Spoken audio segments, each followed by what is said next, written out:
Welcome back to Straight Facts on Monday. We've got an amazing week of football ahead of us. The Premier League title has been clinched. We're talking about that today. Has Slot surpassed the debut seasons of Jose Mourinho and Antonio Conte? We're going to get into that in some detail today. Gary Neville and co slamming Ruben Amorim for not getting more out of this Manchester United squad. Do you agree? We're also looking ahead at the Cunha deal. A big update from Fabrizio Romano this morning as that nears completion. Plus, of course, a massive week of Champions League football. Inter Milan, who have thrown away a treble. They may have thrown away the league title to a brilliant McTominay brace yesterday. They're up against Barcelona, who dunked on Madrid's head tops. We're also looking ahead, of course, Arsenal versus PSG. Potsy's here with us to help break that down. A fantastic panel for you this morning. But viewers, you've got to hit the like button. You've got to make sure you're subscribing. You get that all done right now. But morning, everybody. How are we all today? Yeah, good. All good. Hassan would be really happy out of all of us, I imagine. I mean, not that we didn't think it was going to happen, but it was fair to see the celebrations yesterday. As an Arsenal fan, I don't really have any hate on Liverpool as opposed to Staffy and Terry, who probably do. I don't really know Mo's position on Liverpool, but but fair play. Congratulations, Hassan and Liverpool fans. Big up. Fair play to you. You deserved it, man. Thank you. I appreciate you. First of all, can I know why I'm next to Mo in the bottom row? This makes no sense. Okay, we'll put you up the top. Why did I just get sacrificed like that? I'm a Premier League champion. That's because Sam told me that Jordan's better than Egypt. That's all. I'm just going by what Sam said. He just made that. That's why their best ever manager was Egyptian. But anyways, they got the. Actually, now he's Moroccan. But anyway, Moroccan guy. Okay. I'm very happy that obviously we won the league yesterday. It was just unbelievable. Terry said something and he sent a shot at City. It's so obvious, but there's nothing wrong with that. He said something yesterday. He was like, this type of stuff only happens at like gigantic clubs. And he's so fucking right. Like yesterday wasn't even like a parade or anything, but like, I don't know if you guys saw, but they showed like drone images of the entire city. Like they showed literal drone images of the entire city and the stadium literally like completely outside it. It was completely just a sea of red. Anfield yesterday was louder than even the Barcelona night. I said this yesterday, I say it again, louder than the Barca 4-0 game. And, just doing it 20 times, 5 years, 2 titles, not bad return there, So I'm very happy. We're back on our perch. There is no more arguments to be had. So, yeah, very happy day yesterday. Very happy day. Yep, back on the perch with Man United, 20 each. It's the sad bit. Except I got double your Champions Leagues now. Yeah, but we're talking. The perch was always about the domestic trophies, and for me, because otherwise we wouldn't have ever pushed you off your perch because you still had more than us. I feel that that's the painful bit for me. Yes, that Liverpool won it. It's that my club isn't yet in a position to respond, and I hope Liverpool bigger than Man United now, Tom. Well, it's an interest. I love that question because yesterday, when all the media outlets were quoting Gary Neville, when everybody was talking about it, my first thought was, Gary, why'd you say that? You didn't need to say that. It turns out it's all a lie. He didn't say bigger.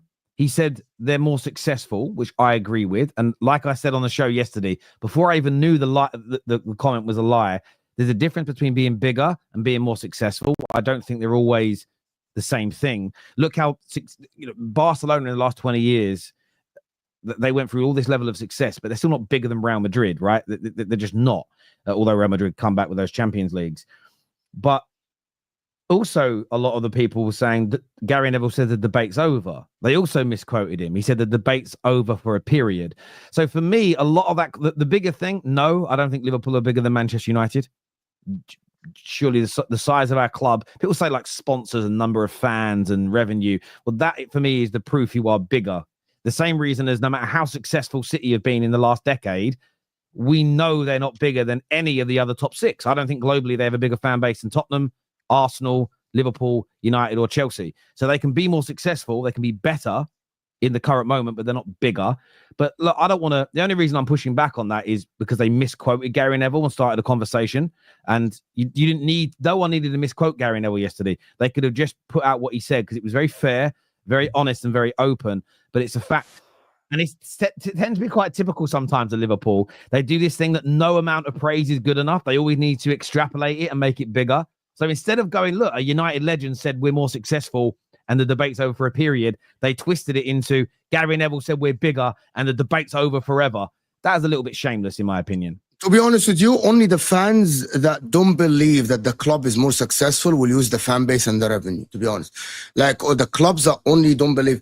At the end, Man United were lucky that their success under one manager in your lifetime and all the people's lifetime came when me in the Middle East, in Egypt, the Premier League came to ART, came to Showtime here in Egypt. So a lot of people supported Man United. If the TV rights were sold in the 80s, Liverpool would have been bigger. So the fan base is a pure luck thing. Like if the TV came, if the Premier League were started to be broadcasted over the last 10 years, Man City would be bigger than Man United.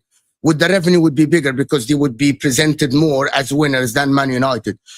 That's just my opinion. Lucky might be the wrong term to use, though, Mo. It is lucky, to be honest. It is lucky because Man United had nothing. Timing. It's Man United had nothing to do with it. It includes luck, definitely. It is not Liverpool's fault that the Premier League started to be the biggest league in the world in terms of viewership in the late 90s and the 2000s. It is not. Liverpool didn't do anything wrong. Liverpool won in the 80s. They won a couple of titles. Now, Man City, it's not their fault that they started winning now. And Man United had nothing to do. It's all the Premier League. Maybe Man United helped the expansion of the Premier League by being successful in the class of 92.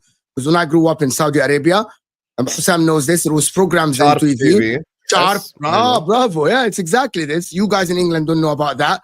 It used to be Sharp. The Premier League used to be Sharp, which is Man United sponsor at that time. Everyone knew this. But in terms of success and Liverpool, the fan base of Liverpool is big enough. And their success in the Champions League. That's the key. Let me just say something just based on what Mo just said, please. He said something there that's very key. The discrepancy in fans between Man United and Liverpool is not big enough to make up for the Champions Leagues. Like what he just said when he said the fan base is big enough. Obviously, numbers are worldwide skewed and people can make up stuff. I was trying to look for official sources yesterday. One of the official sources said, as an example, and just I don't want to talk about this forever, but I'll just speak about it for the next 30 seconds or a minute. One of the official sources said that Liverpool were the most watched club in South America, Central America, Asia, and Africa this season, as an example. You look at, some of the websites that bring up fans when they don't use social media, because sometimes you know what they do, they just start adding up Twitter and Instagram followers and they go Man United have this many fans and Liverpool. That just makes no sense because rivals could follow the club. But also, so I looked at worldwide numbers, but also rivals could tune in and watch football matches as well, can't they? Yeah, this is true. Liverpool were second after Man United, and I think we had the difference of 100 million fans. Like Man United had 100 more million fans. So the question now becomes: does 100 million more fans make up for half the Champions Leagues? And to be honest, my answer is no. So again, and that's look on this debate. It's one of those things. If people think Liverpool are bigger, I lose no sleep over it. I genuinely don't. It's a personal opinion. I don't necessarily equate the trophies you've won to you being bigger. I think it plays a part because the biggest teams have always got the most amount of trophies. But at the same time, I go back to something Graham Souness said about 4 years ago on Sky Sports. And he was talking about Bayern Munich and he spoke about Man United. And he said in the 70s and the 80s, we Liverpool were winning everything. He said, but still the team the media cared the most about, the public cared the most about, that made the most noise when they signed a player, when they won a game and lost a game was Manchester United. And the problem is everyone goes, United are only big because they peaked when the Premier League started. The likes of Graham Souness have openly stated that throughout the 80s when we were dog poo, we were still dominating the back pages and the headlines. I think that's a sign of size.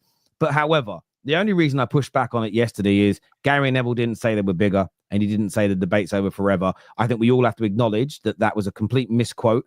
The media of his own, even Sky Sports, the own channel he works for, said Gary Neville says Man United, Liverpool are bigger. And you just sit there and think the propaganda is mad. Like he didn't say that. And it's very important to not twist his words in that regard. But look, aside from all of that, Liverpool, we're going to get more into it later on the show, deserved champions. brilliant champions. And actually a bigger question that I saw raised yesterday, and they were talking about this on Sky Sports this morning, I think it's a far more interesting topic, is has Slot risen above Jose and Conte in terms of first season delivery in the Premier League? That's going to come a little bit late. Terry, massive cope. Well, you can call it cope if you want. Yeah, I'm struggling to cope my rivals being better than me. That's normal, bro. I would lose respect for Terry or Staffy if they said Liverpool is bigger. Very. They should both push back as much as possible, and I respect them. I think you could be more successful without being bigger. I mean, like, no disrespect. I saw that Twitter page, has Mbappe ever scored a free kick, get more likes on their post when Mbappe scored a free kick than your post yesterday when he won the Premier League. To me, that just shows me how big of a club you are. These are some of the things that come into account. You're guaranteed a more successful club now, because yes, you have the trophies to put up there. But in terms of bigger club, I'm not gonna lie, bro. Like, I didn't get moved by what Liverpool did yesterday.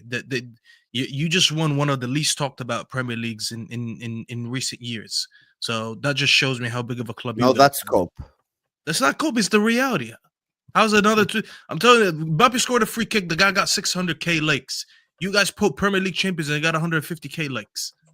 What are we doing? Go back to that 2019, 2021. You will see the numbers we had. I'm just saying, bro. The Twitter I'm just saying, numbers. these are the numbers. The reason why this one had less traction is because people have known this since January. Since that's December. Exactly. Yeah, that's it. It's not because Liverpool are not a massive club, but this is Staffy. You cannot measure club size from Twitter likes or Twitter retweets. I'm just showing you the traction. You cannot do that, bro. You really can't do that. If Arsenal won this league, you can a little bit. You can a little bit. You can a little bit. And I'll give you an example. Mark Goldbridge gets more traction when he tweets than all of us put together, because he's bigger than all of us put together. Someone's social media following is an indicator that they're bigger than you. Doesn't mean everything, but it's certainly an indicator, right? I wouldn't say so. Not really. Cristiano Ronaldo is a bigger celebrity than Michael Barrymore. I don't know why I thought of him. He's got more followers. Like, the size of your following has to be an indicator. That doesn't mean again, I want to be so careful here with the dichotomy. I'm not saying it's the be all and end all, but surely a celebrities and actors, a singers, a football player, a football club's social media following and the traction they get when they post is an indicator of their size, surely. Yes, but the first time that we won the Premier League in 2019, 2020, it had a lot more traction. This one, I think it's just because it's been sinking in for the last 3 months that Liverpool are going to be Premier League champions. So it kind of doesn't have as much traction as the first one, which is completely normal. But, you know, listen, the areas as well, like where Liverpool do have a lot of fans, Twitter isn't quite popular in those like areas like East Asia, the Chinese They're market, all infested on Twitter. What are we talking about here? All people the in China literally have their own app, so you don't even know. I lived in East Asia. You didn't live there. You don't all know. of East Asia, South Asia, they're all on Twitter, bro. What are you talking about? They're all running. No, not all of them. It's not really a popular application over there. You know, I can tell you names of apps you don't even know. Listen, bro, you don't have to fight it. You guys are more successful, but you don't have the streets like that. Tyler here says, I don't even know who United played last. Nobody cares. Rasmus does. And I big up Rasmus. I gave you a little message on Instagram earlier today. You're fucking liking his post and leaving the comments. Do you know, I did it. And not specifically for you, Staffy, but I did it in the hope that someone like you saw it and got angry. Like, I just thought, I'm going to go over there and say, well done, mate, on the goal. I couldn't believe it when I saw it. Is that fucking Terry? I love it. I love it. But listen, look, I disagree with Staffy slightly. I think it wasn't nice to see Liverpool win the league. I didn't like the fact it was Liverpool, but they've been a brilliant team this year. Nobody can deny it. They're on course to finish with one of the highest points totals in Premier League football history, which again, I don't think is the be all and end all, but I think it's an indicator. 26 games, he went unbeaten this season. He came in and was completely written off this year. Slot, I'm still not buying into this. It's phase one bollocks. It's not phase one. We're going to do the phases based on taking the piss out of Arsenal. Liverpool already in phase five because this team and this squad has won major trophies in recent years, has been in title races. Phases don't start again with new managers. That's another thing the media keep feeding into the football that makes me so fucking angry. It's unbelievable. It's not what the phases are about. But he's done a fantastic job because he was written off. I'm not saying to dig at you, Hassan, but I'm making a case in point. There were Liverpool fans like Hassan that the day he was employed said sack him already. In all of our preseason predictions, I remember being abused, called all types of pejoratives for suggesting Liverpool would be in a title race this year. I thought that, and this is why slots really impressed me, I thought they would fall off because they didn't invest enough money in the summer or January.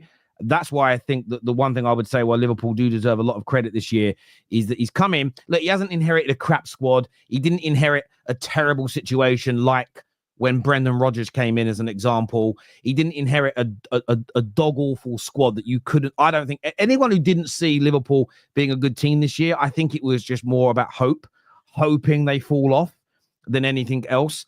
But I didn't think he'd win the league. I didn't think he'd go only lose 2 games in his debut Premier League season. And for me, it is one of the greatest debut seasons that I have seen from a Premier League manager. And as much as it pains me to say it as a Man United fan, I have to, because barring Jose's first season, I feel like it's potentially the best debut season we've seen from a Premier League manager. I look at 04-05 Chelsea. That's the season that Mourinho debuted.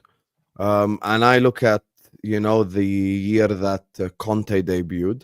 And obviously the thing that makes the slot one a bit better, in my opinion, is the fact that we didn't spend any money in the summer. Like both of those managers, Conte and Jose, when they first came into their clubs, they spent a lot of money. They revitalized their teams. They built on something. Like, by the way, it's the same thing with Conte. He came into a team that literally like a year and a half before the time he arrived was a league champion. And with Mourinho, he came to a team that was made Champions League football with Ranieri as their manager and had a foundation to build on. Then they went and spent a lot of money. So did Conte, so did Jose at the time. The thing that makes this slot one, I think, a bit better in terms of debut seasons is the fact that we really only bought Federico Chiesa in the summer. And I think he's I don't know what the hell, it shows maybe he didn't want Chiesa because he's literally made 3 Premier League appearances. People want him to come on so he could get the Premier League medal type thing. So for me, I think this season is an unbelievable debut season. I think the way that he twisted, he twisted the system, but kept a little bit of Klopp's foundations in there. The fact that, he made Gravenberch a defensive midfielder, found a solution from within. Got statistically the best ever season out of Mo. Got Van Dijk to perform the way that he did 3-4 years ago. Is getting the best out of certain individuals.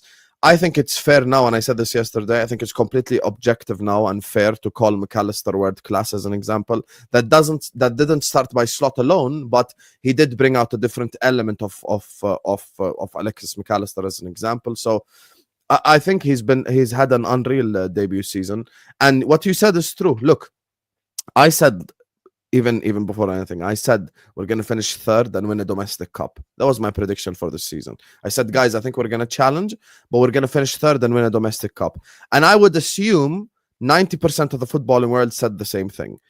Most people said City are going to win the league, Arsenal are going to win the league. If City falls off, Arsenal will be there to win the league. But we're the one that did it. So he has to get massive credit for that, in my opinion. I think for me, when you look at the comparisons of the others, first of all, before I say who I think deserves the most out of those names of the ones who's done it, I think Arne Slot's done unbelievable this season. I don't think there's anybody giving him enough credit, in my opinion.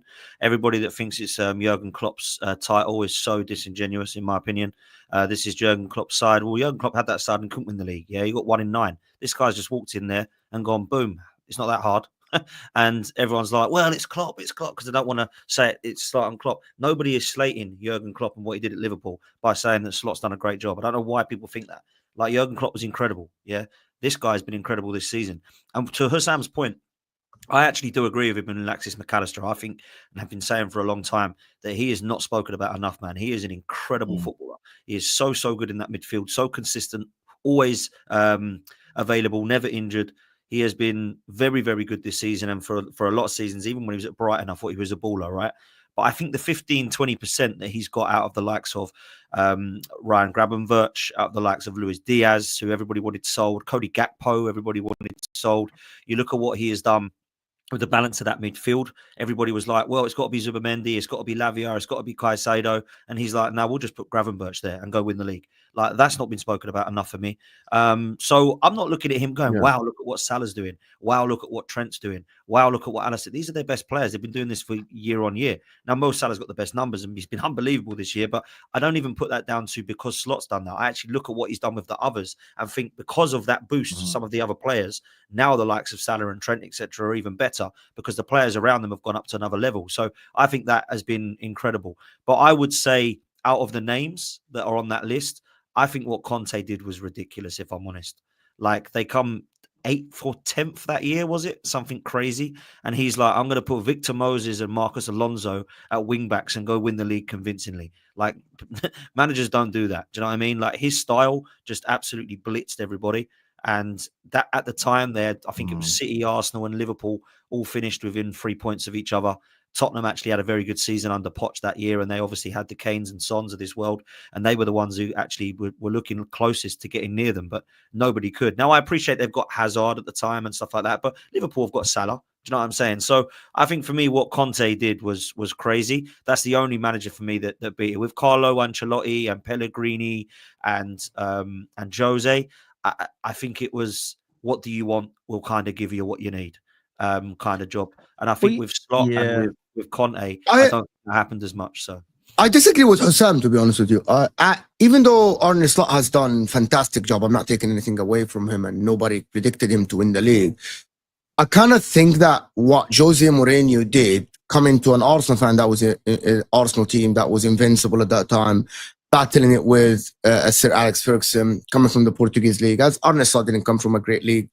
I think what he did, winning the league back-to-back and just starting with that team, making superstars is very, very impressive as well. I think what Antonio Conte did, like with the likes of, he got Kante, yes, but the likes of Moses and Alonso is brilliant. Playing a brand of football that no one has played in the Premier League with 3 at the back and all the stuff is impressive as well. Liverpool, the reason why I'm saying that is that none of these teams had Mohamed Salah. And what Mohamed Salah done this season is absolutely out of this world.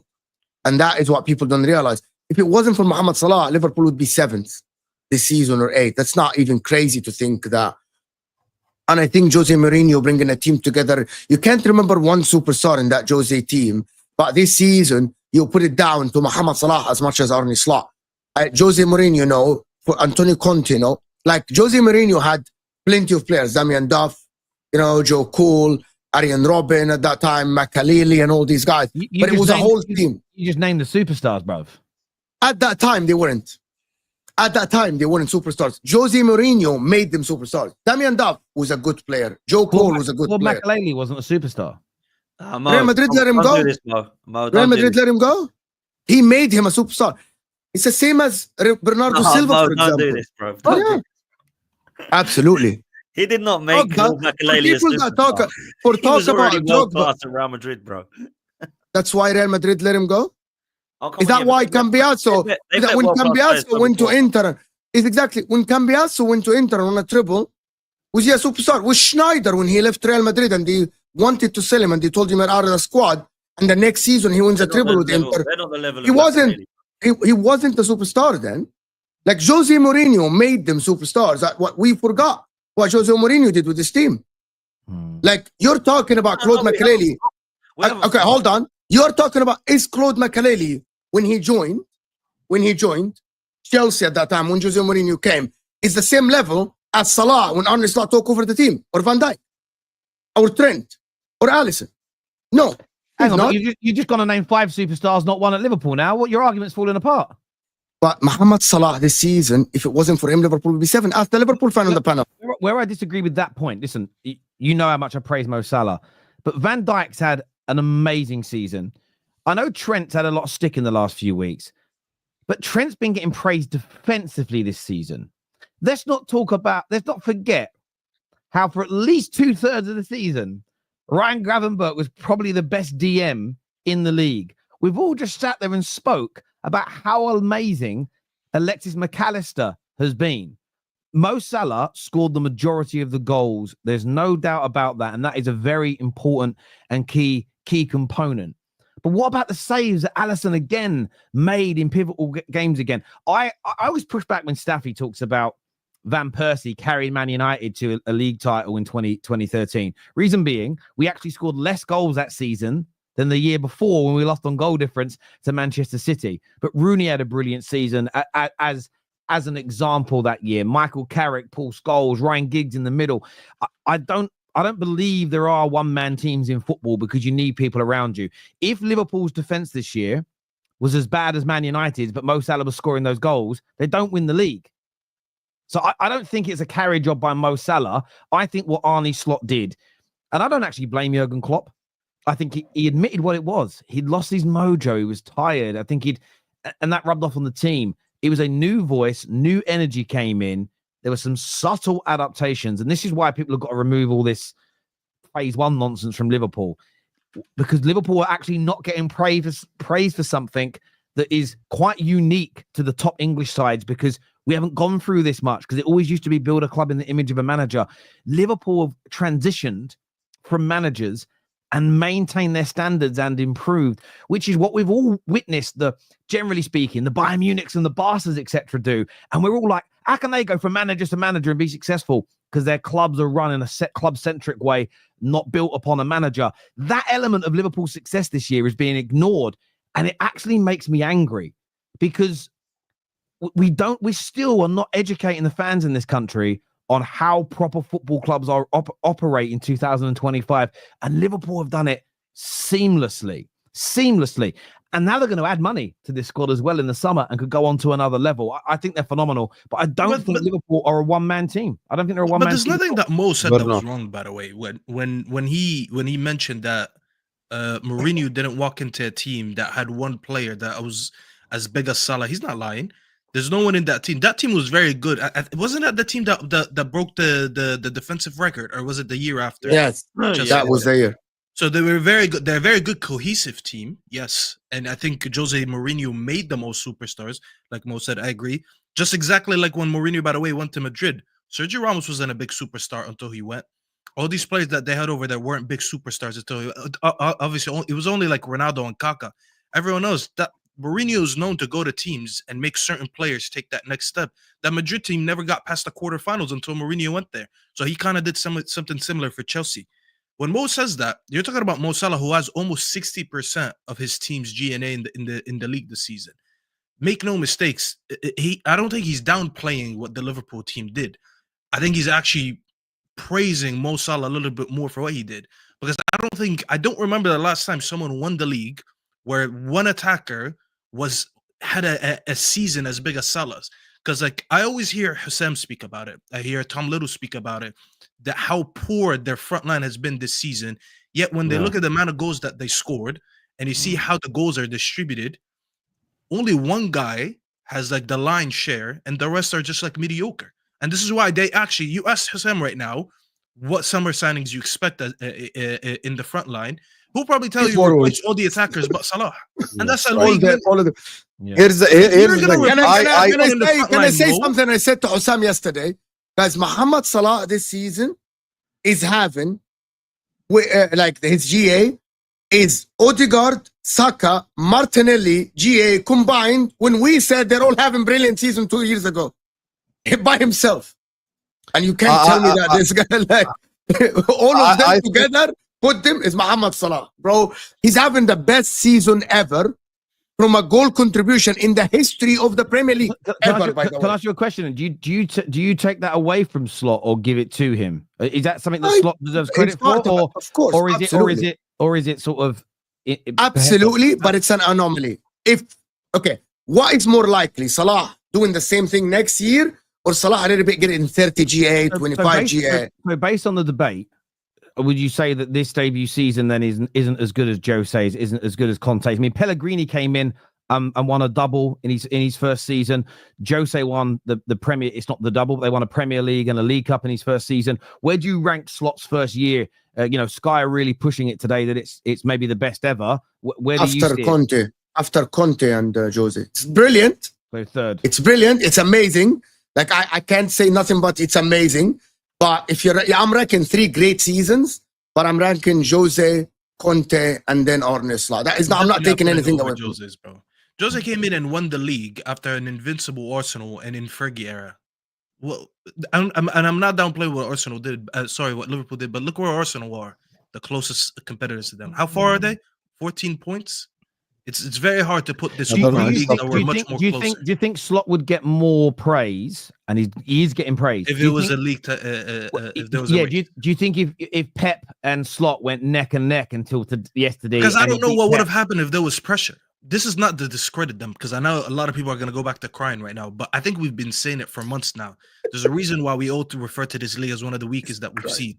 If they put the pressure on them, if this was prime Pep, of course I'm going to respect that a little bit more. I think anyone would be insane not to. Because one of the reasons why Klopp doesn't have it, one of the reasons why Klopp doesn't have enough leagues was because of prime Pep. So I'm not going to downplay what Slot did. I actually said he's going to come in and compete this year. So I give him credit before he even started the job. I disagree with you on this, but by the way, I still think I'm going to tell you. I actually think even if Arsenal didn't have injuries and City didn't have injuries, I still think, I look at the season, that Liverpool would have won it. Why? Because they have a difference maker in Salah. Because Van Dijk. That's what you said.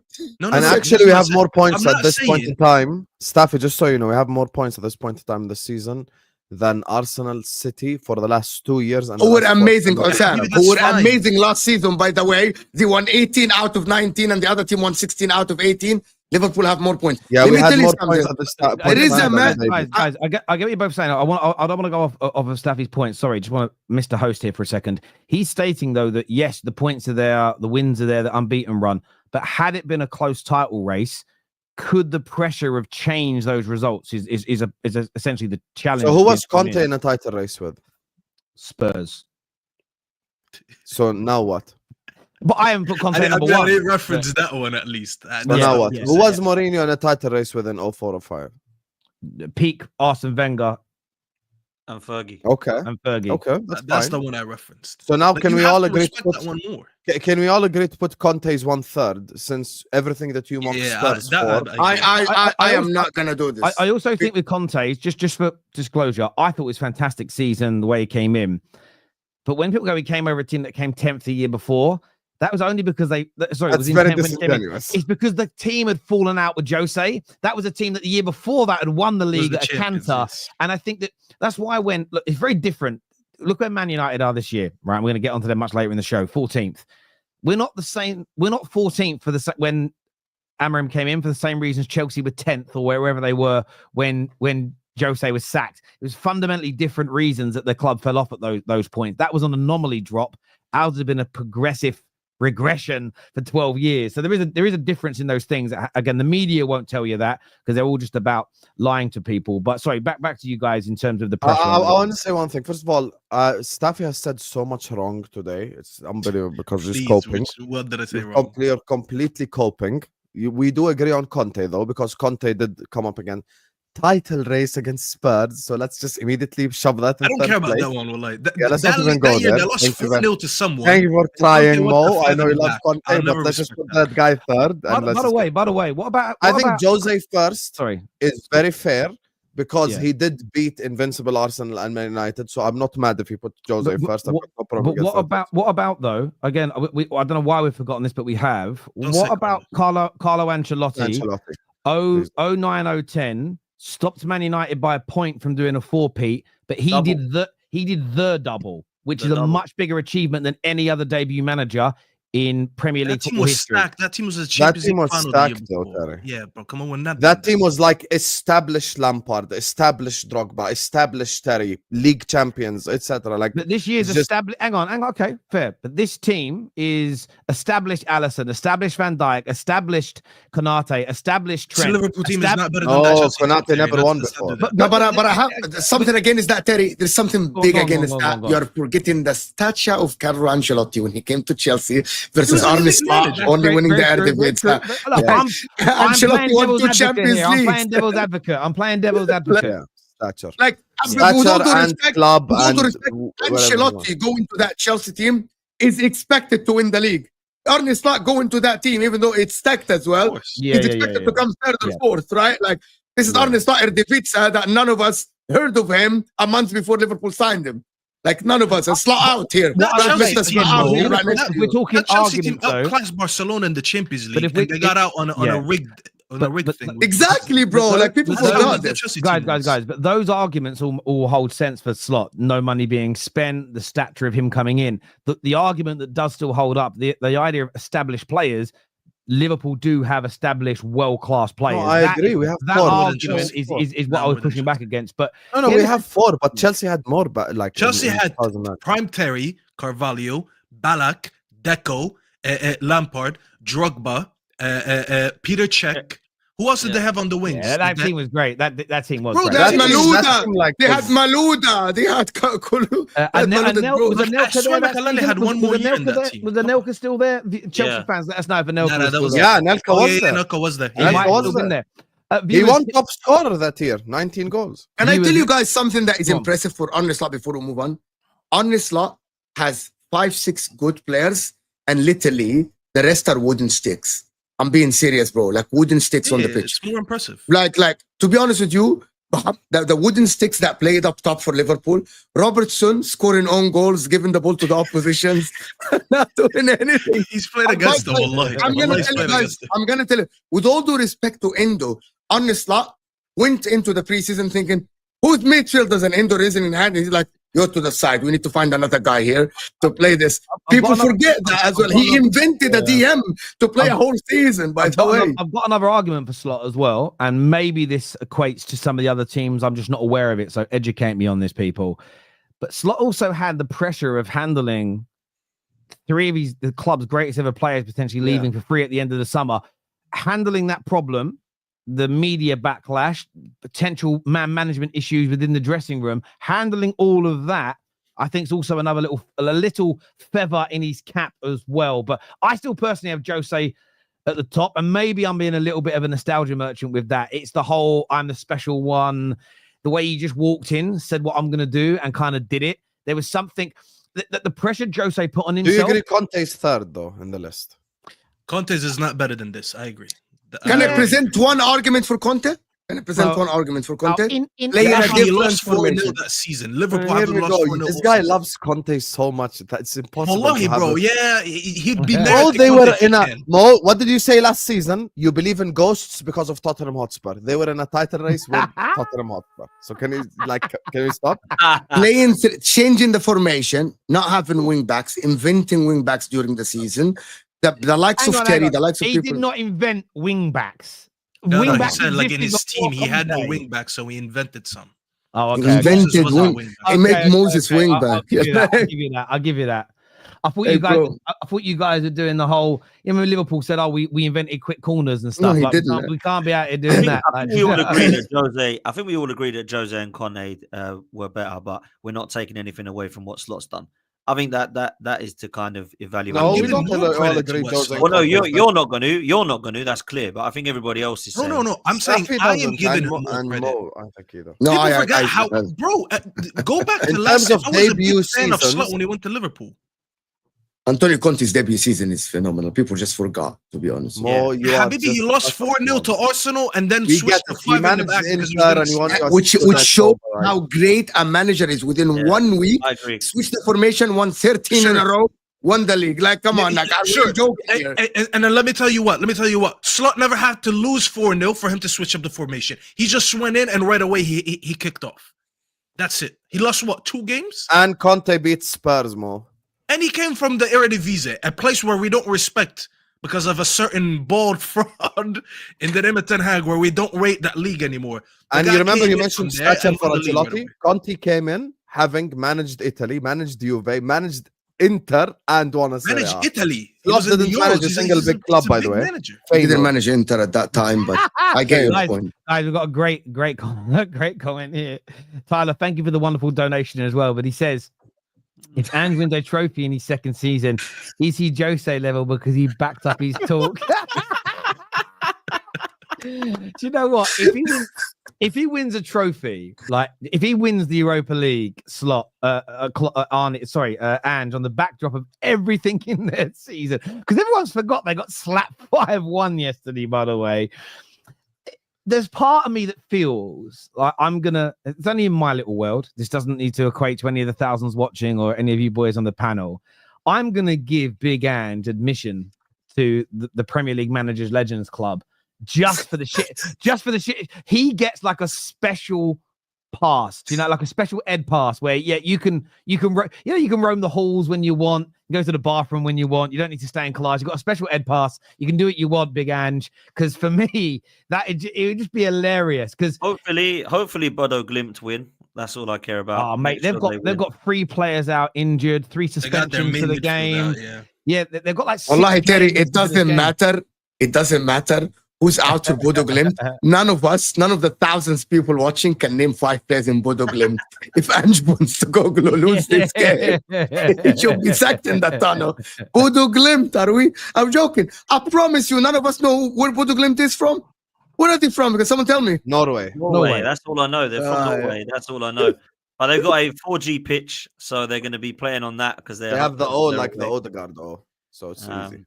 So they've got the Odegaard O. Yeah, the language gives it. Yeah, I hope they do it. It'd be hilarious.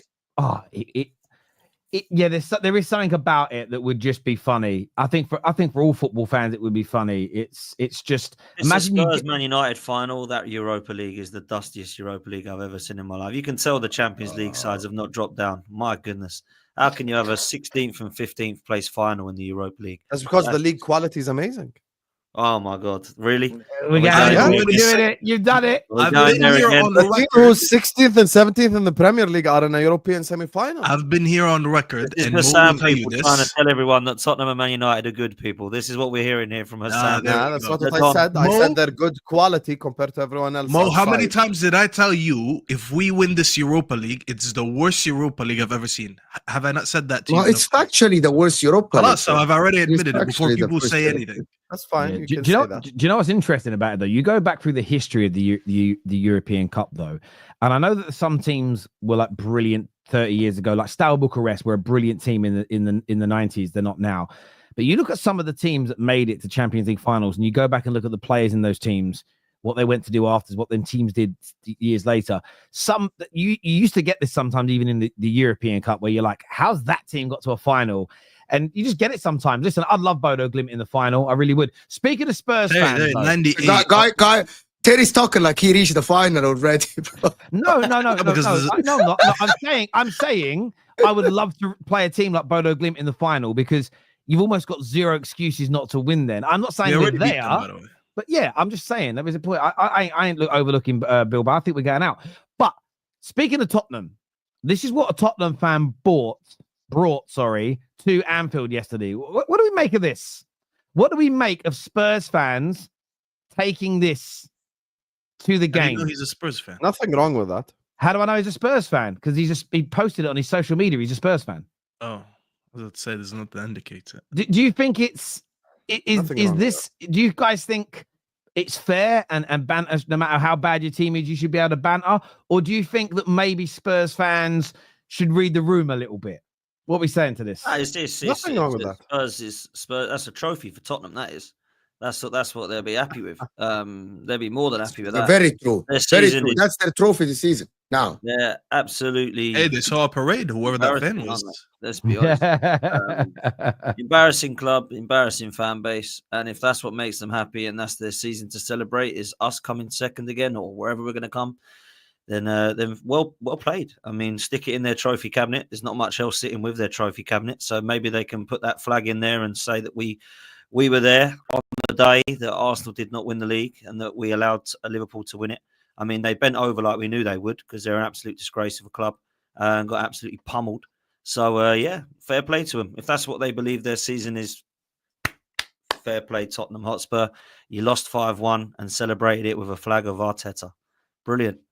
I'm sure there'll be the T-shirts coming out. I was there when we made Liverpool win the league, not Arsenal. Just embarrassing. They are just an embarrassing club, man, in my opinion. I'd like for someone to stat check, by the way, and fact check. How many times did a team win the Premier League by playing against Spurs? because I feel like it happens a lot. No, I'm not even joking. Like, I'd love for someone to check that stat, because I feel like so many clubs have done that. It's happened 2 years in a row. It obviously happened in 1999 when Man United did it. I swear Arsenal you drew with them 1-1, 2-2, and you won the league. And they won it. Yep. Yeah, 2004. Yeah. White Hart Lane. Yeah. Yeah, I think banter's fine, right? I'm not saying banter shouldn't exist. Each to their own. One of the things I think that holds Tottenham back is their obsession with Arsenal, and how as long as Arsenal don't win, or if we finish ahead of them, that's success. I think that mentality they have is something that holds their football club back. I really do. Think last year, Terry, it happened last year with Arsenal. I mean, this was a bit more embarrassing because Liverpool won the league back in December. But when you look at it last season, they had the Man City game, and then Son went through, and they're like, "Thank God he missed. Well done, Sonny. You're a legend," and all this. And I'm like, wow. They really are concentrating on Arsenal more than their own club. And that's what leaves them down. I think what they're wound up about probably is that they've won 2 league titles. We've won 13, and we've actually won 2 at their ground. And they've only won 2 in the whole of their history. So that's why they're so wound up, man. They can't stand Arsenal. We can't stand Spurs. But really, we don't celebrate stuff about them. We don't care about them. The fixtures they look at when the fixtures come out, where have we got Arsenal at home and away? We're interested in the others. You know what I'm saying? I don't think Spurs and Arsenal are on the same planet, by the way. It's only by the revenue and the stadium. I don't think Arsenal and Spurs are not on the same planet. Fan base wise, success wise, like teams wise, I don't think they are on the same planet. We're fooled by Pochettino's era when he won nothing, but he challenged a couple of times and reached Champions League final, right? And that's the Conte season that you're putting above everyone. Yeah, like that's the only thing. No, didn't Spurs challenge Leicester? Yeah, Habibi, Conte Spurs challenged Leicester. You remember? You remember Chelsea. You remember Chelsea is the one that ended Spurs' challenge. Yeah. When Hazard scored, bro. I think you're mistaken here. Spurs didn't challenge the next season, but I don't think Arsenal or Spurs are the same, bro. I think this is a way more forced rivalry than the Arsenal fans trying to force rivalry with Liverpool, for example. Spurs and Arsenal should not be rivals. They're rivals by place only because North London. Otherwise, but they're not on the same planet. For example, it's like Lawless talking to Dan and thinking it's a rivalry, for example. Bro, that's not a rivalry, bro. You guys are different planets completely. Basically, I'm being serious.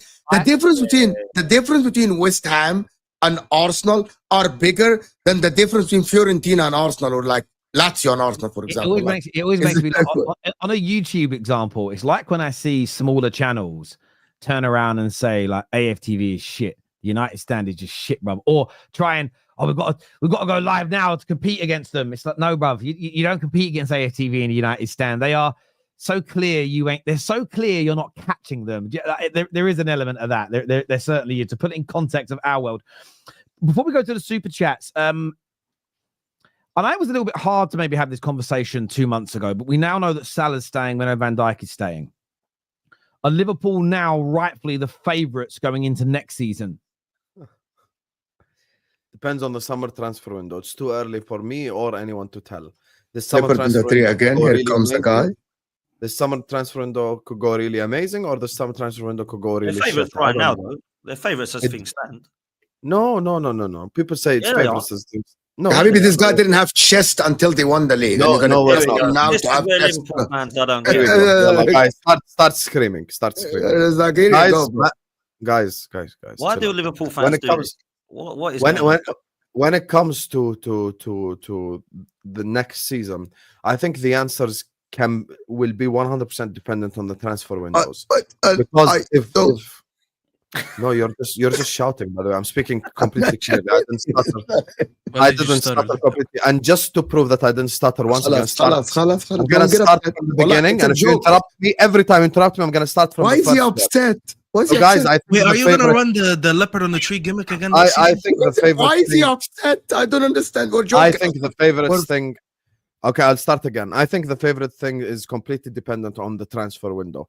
Notice how I'm speaking completely without stuttering, because I have everything in my mind as I'm speaking. Like, I'm very intelligent. I don't need to stutter as I'm talking about the title next season and who's favorites and who isn't. This is completely dependent on the transfer window, because you guys are going to be completely disingenuous now. It's completely different if Liverpool sign Isak versus if Liverpool sign Liam Delap. You come tell me, oh, Liverpool are favorites. They signed Liam Delap.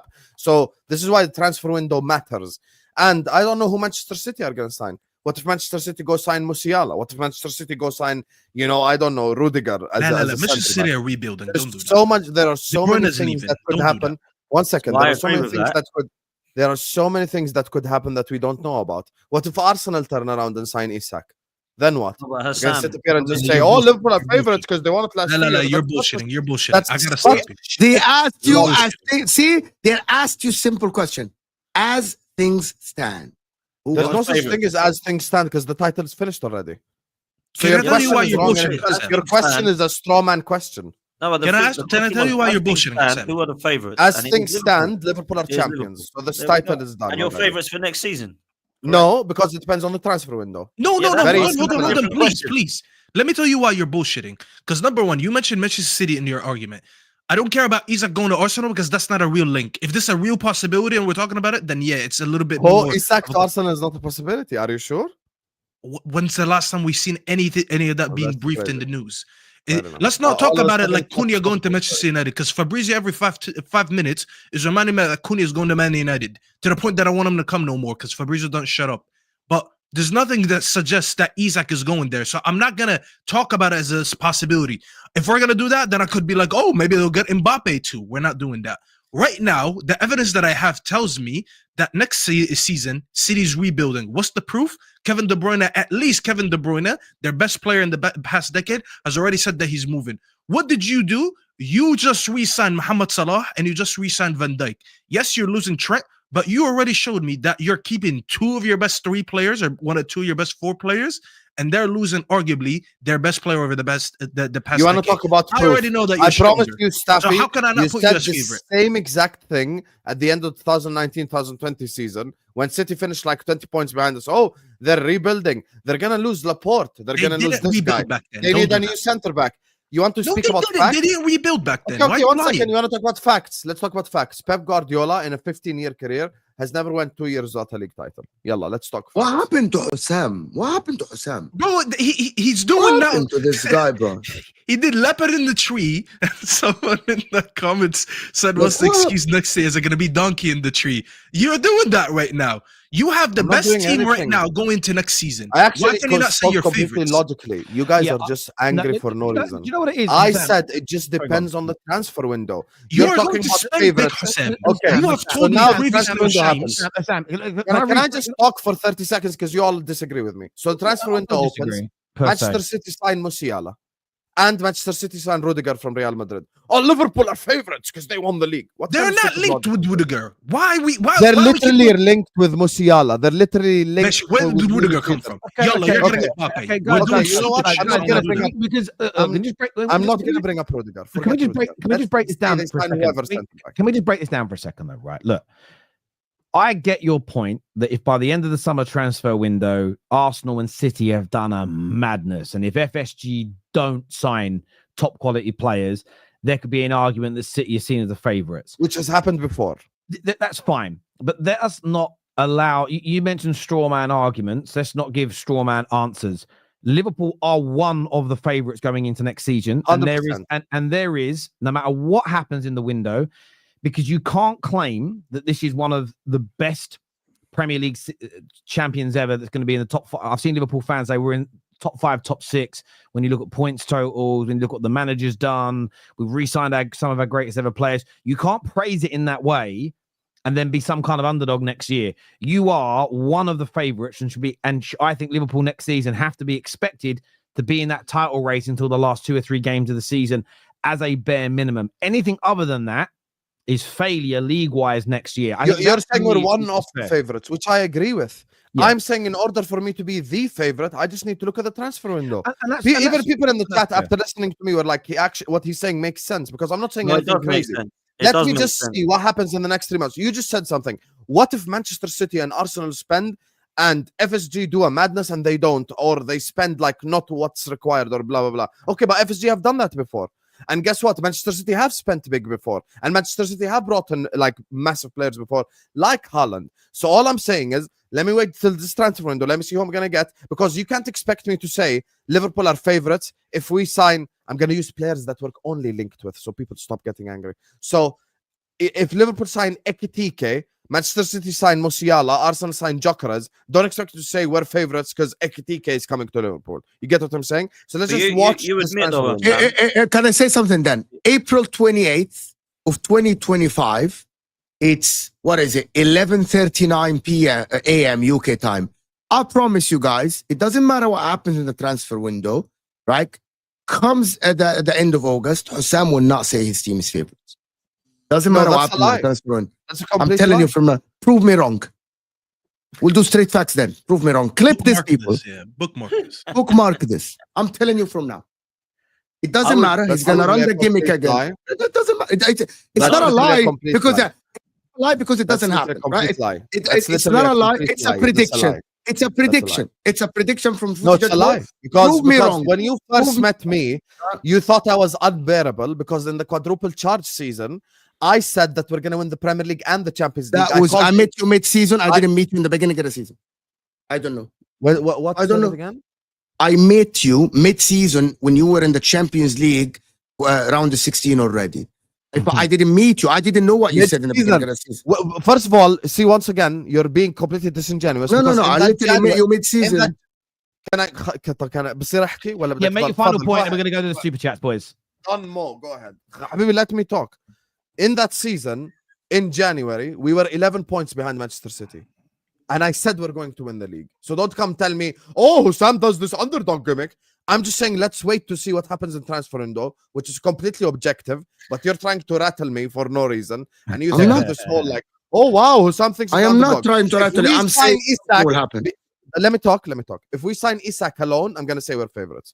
Happy? There we Listen go. again. If we sign just Isak, I'm going to say He's going to the Terry. He's going to the extreme. Sorry, Terry. He's going to the extreme. I am telling you, if he doesn't sign Isak and other people, he's not going to say.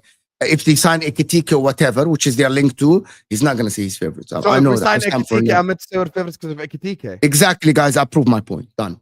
No, you did not prove your point because it depends on who we sign in other positions. Yeah, we could go around. We could. You guys could keep arguing for 10 minutes. There's Neither, literally nothing that's guys. Neither of you are going to back down from your arguments. Viewers, let's interact with our viewers here. Who do you think is right in this? Either right Mo or right Hussam in the live chat right now, people. Who do you think is right in this debate? Let's go to some of the super chats here that have been coming in throughout the course of the show. Typical Man United fan bragging about Twitter followers of the club. Clowns is what Garcia Quite says literally the opposite of what I did, but sure. Yeah, no, I agree. Duarte just hears things his own way. By the way, why does he still have a Ruben Amorim thing and he's not even a United fan? What a weirdo. It's a little bit strange. Arsenal has the streets more than Liverpool. This is fact. This is not facts. Just because they have the streets around you does not mean that they have the streets around the world, Habibi.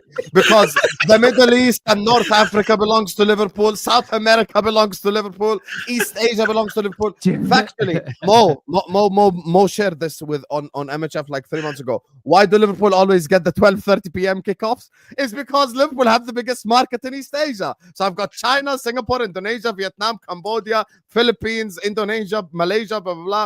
So just because they have the streets in London where you're sending the fucking super chat from does not mean That's the funniest thing you've ever said. I'm like, we have bigger fans than Arsenal, way more. You. Only club in England with more fans than Liverpool is Man United. So sit down.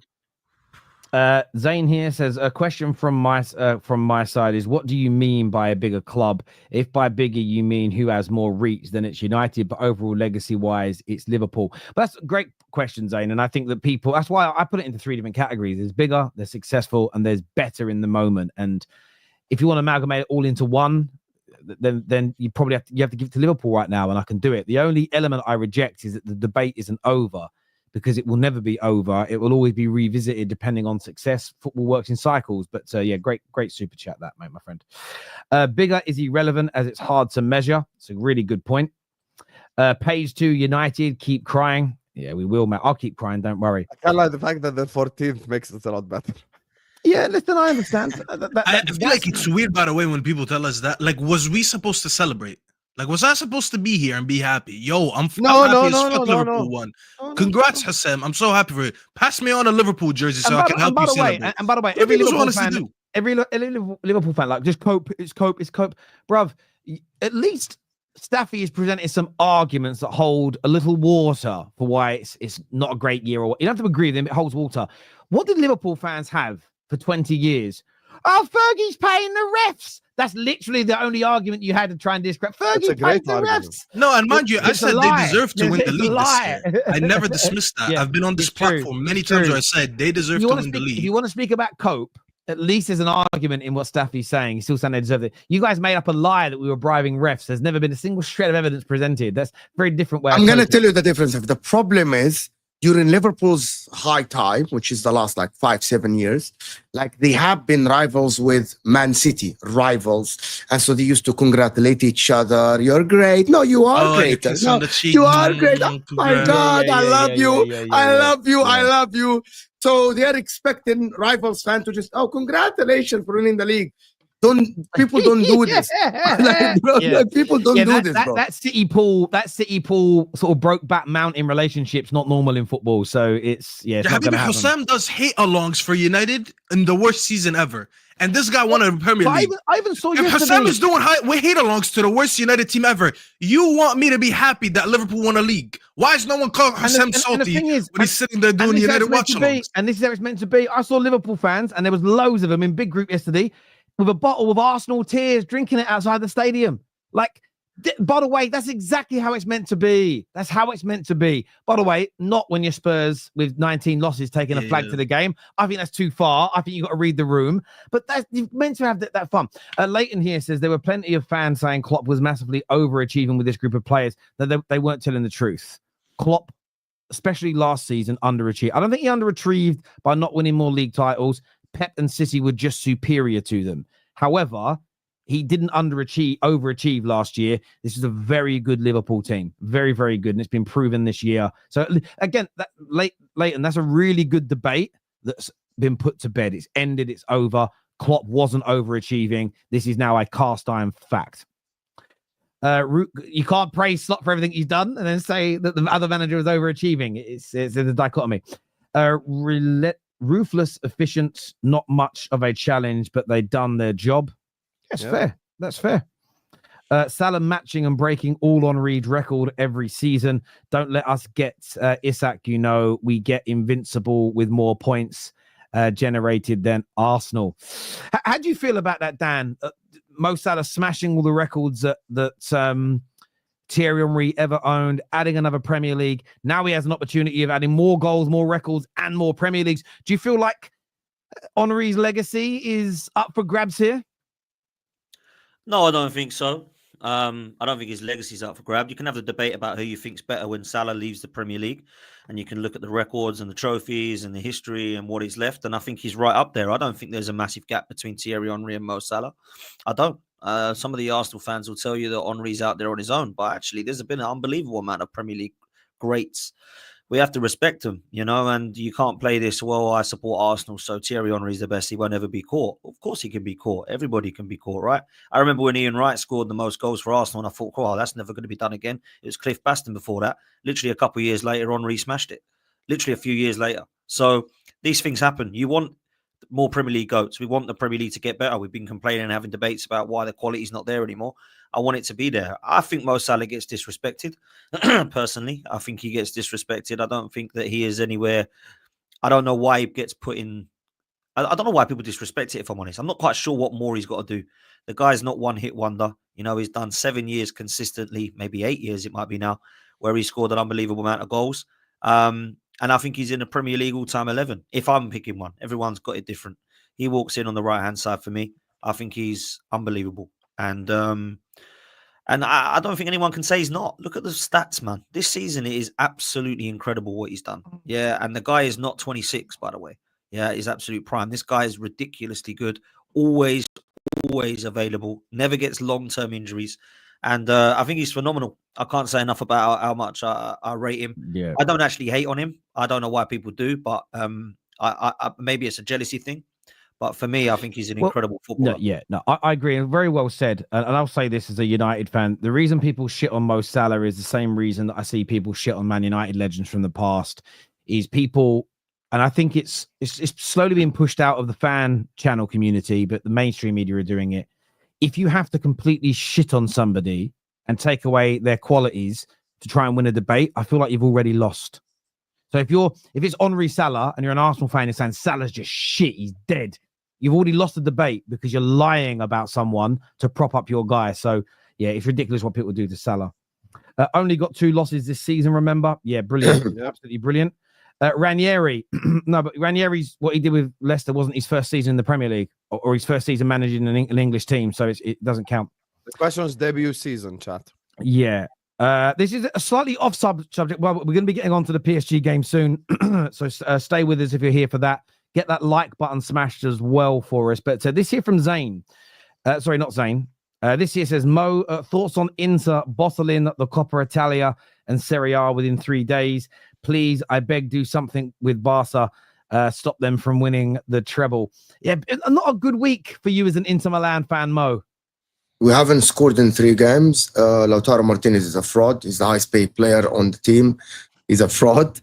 And the manager is bottling everything. And if the manager doesn't win anything this season, I want him sacked. And I want a better manager than him to actually do better than this. 1 league title in 4 years is not good enough. And I'm just sad that we're going through this because, if he doesn't win anything, 100%. Bro, if he loses the league to McTominay and Billy Gilmore and Lukaku, he needs to be sad. He lost to AC Milan already 3 times this season, can I ask bro. a question? What does it say about the quality of Serie A overall if a team with Billy Gilmore, Lukaku, and McTominay as its spine win the league? I'm going to tell you, to be honest with you, these guys are not going to be that. I'm not going to be that good if it wasn't for Antonio Conte. I rate Antonio Conte very, very highly, and he's the one who turns water into wine. So for me, I think he's phenomenal, fantastic, and that's why 1 game a week Conte is undefeated. In his history, by the way, do you praise anyone other than Conte? But you don't understand. You don't understand. Conte sitting in a tree. Conte, I'm going to tell you the difference. Conte was with a week preparing. Bro, he won. People don't understand. He came to Spurs when they were 10th, and he still made them. He won them something, which is not the trophy, their trophy of making the Champions League that season. That by itself is a trophy for Spurs that season. People said he failed at Spurs. He didn't. He came, achieved the target his first season. At Napoli, if he wins the league, which is I do want him to win the league, I genuinely think he's a genius in terms of bro, he's making McTominay score 10 goals, bro.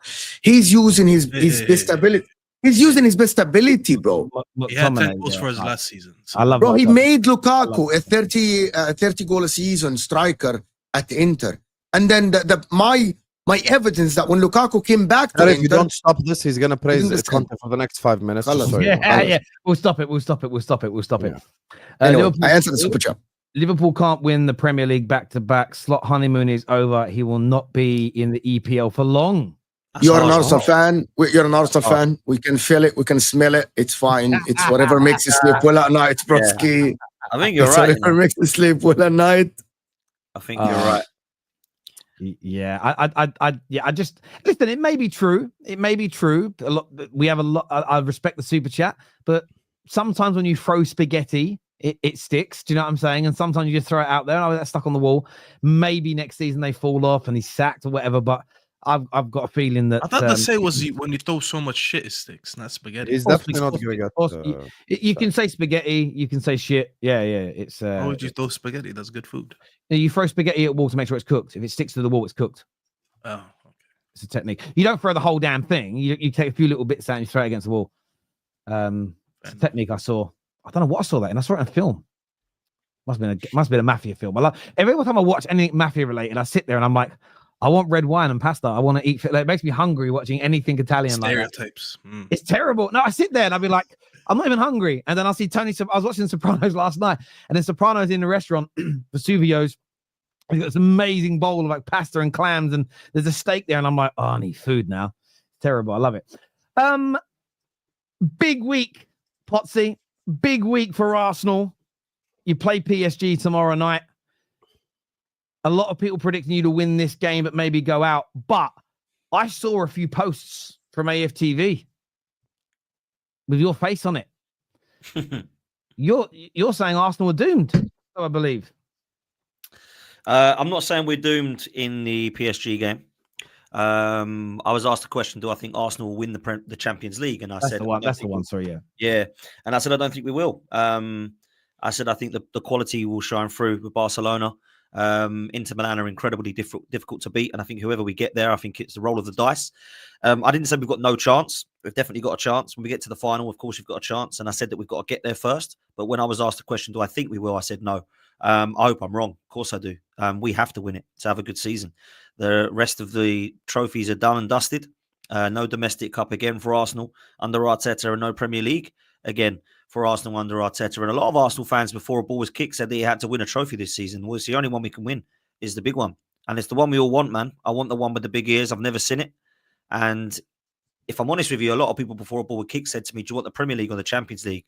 And I had a chat with Errol on my channel, and I said, look, if you have to have the Premier League, we'll have the Champions League. And we shook hands on it. Let's hope that now they've won the Premier League, we can win the Champions League. I hope and pray that we can. I think PSG is going to be incredibly difficult. I think they pose a threat in different ways, but I do think they can be got out defensively. We've seen Aston Villa prove that. We've seen, to be fair, other teams prove that. We have played them already, and people say it's a different PSG when we played them. Well, the players were still the same. They didn't have Kvaratskhelia. I get that. Dembele was suspended. Fabio and Ruiz was out as well. But when you look at the players that they've got in that front three, with Doué and Barcola on top of Kvaratskhelia and Dembele, it's pretty scary, to be fair. But defensively, they could be got out. I think the trio is unbelievable. I think Vitinha is one of the best midfielders in his ilk. I think he's absolutely ridiculously good. And João Neves has been very good as well. Fabian Ruiz, incredibly underrated. But Arsenal got some players as well. I will say this, boys. If we win it, I don't really know how we've won it, because we've got a half-fit Saka. We've got a midfielder up front. We've got no Gabriel. We've got an underperforming Martin Odegaard. We've got an 18-year-old kid at left back. There's a lot going against us at the moment. And if we was to do the unthinkable, then it would be an unbelievable achievement from Mikel Arteta. But it's going to be hard. We've got to get there first. We've got to get across PSG. I think they can be got at. I think we can cause some problems, but we've got to keep them quiet as well. You know, Kivior and Saliba need a very good game. Timber and Lewis Skelly have been phenomenal at fullback. They need very good games against their wingers that they've got. But without Thomas Partey in the first leg suspended, that's going to be a big blow for us. And I think what it might do is drop Midrino back into midfield with Trossard through the middle. So that's going to be a big kind of question mark. The other options he's got, of course, if he uses Zinchenko or Lewis Skelly in the middle and maybe puts Tierney at left back, or maybe he goes Ben White and Timber. He's got a lot of options, Mikel Arteta, to be fair. We started to get some players back now. So it's going to be tough, man. It really is. A lot of people are saying that it's going to be an Arsenal-Barcelona final. I don't want to get to that yet. I just want to get past PSG. That's what I want to do first. Barcelona looks scary. Inter Milan look very tired and look like, as Mo's just pointed out already, that perhaps they're in a bit of a bad run of form. Barcelona look ridiculously good, man. So they've been my favourites from a long time ago. I think Hansi Flick's done unbelievable there. But let's get into the final first. I think we've got a great chance of doing it. So I really hope and pray with everything. And I said this to Turkish. I've got kind of 70% of it is hope. 30% of it is belief that we can win it. That's where I'm at. And the reason is because we haven't been able to get across the line yet with this team and this manager. That is literally the only question mark. It's not about being good enough. It's not about do we have the quality on the day. It's not about do we have the moments player of Saka, etc. We've got all of that. But has this team showed the mentality and this manager to get us across the line? And we haven't been able to do that against Newcastle this season in semi-final. We haven't been able to beat a dusty Manchester United side in an FA Cup competition. We haven't been able to go the whole way against Liverpool in the Premier League. Can we go and do the unthinkable in the Champions League? It would be incredible. It would be an unbelievable achievement. It would be the best achievement that he's ever done. And of course, and you know, talk about statues and people eating humble pie all you want. But let's just get to the final first. It's going to be incredibly hard, but I'm quietly confident we can get through this tie, but it's going to be difficult, man. It's going to be difficult. How do people see tomorrow night going, Staffy? It's obviously a massive night for Arsenal. I've seen some of the sort of, I haven't watched it yet. Ian Wright's released a bit of a trailer, I think, and there'll be big videos. There'll be a big fanfare. There'll be a lot of noise. Do you think Arsenal will cope tomorrow without Thomas Partey and get a positive result at the Emirates? Yeah, I think we spoke about this on Friday on our version of Straight Facts, and I said the only thing that would worry this Arsenal team is not having Partey. I think the dynamics that got in this midfield, I think he's very important to everything that they do. So he will be a big miss. Maybe not on the physical side because I feel like he's a bit of a cone on defense. But when they go forward and in the build-up, I think he's probably the most important player in that midfield. So it's going to be interesting to see what he does there. I think I said I think he's going to play Marino in the midfield, and then he's going to probably put Trossard in the 9.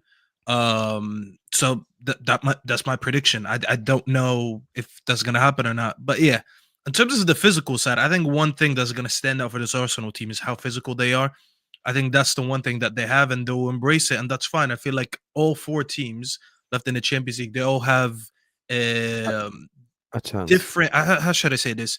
They all have different specialties about them, and I think Arsenal's specialty is them being a very good defensive team and a very good physical team. They do score a lot of goals, but those are their strength, and I think those are actually one of PSG weaknesses. They're very technical.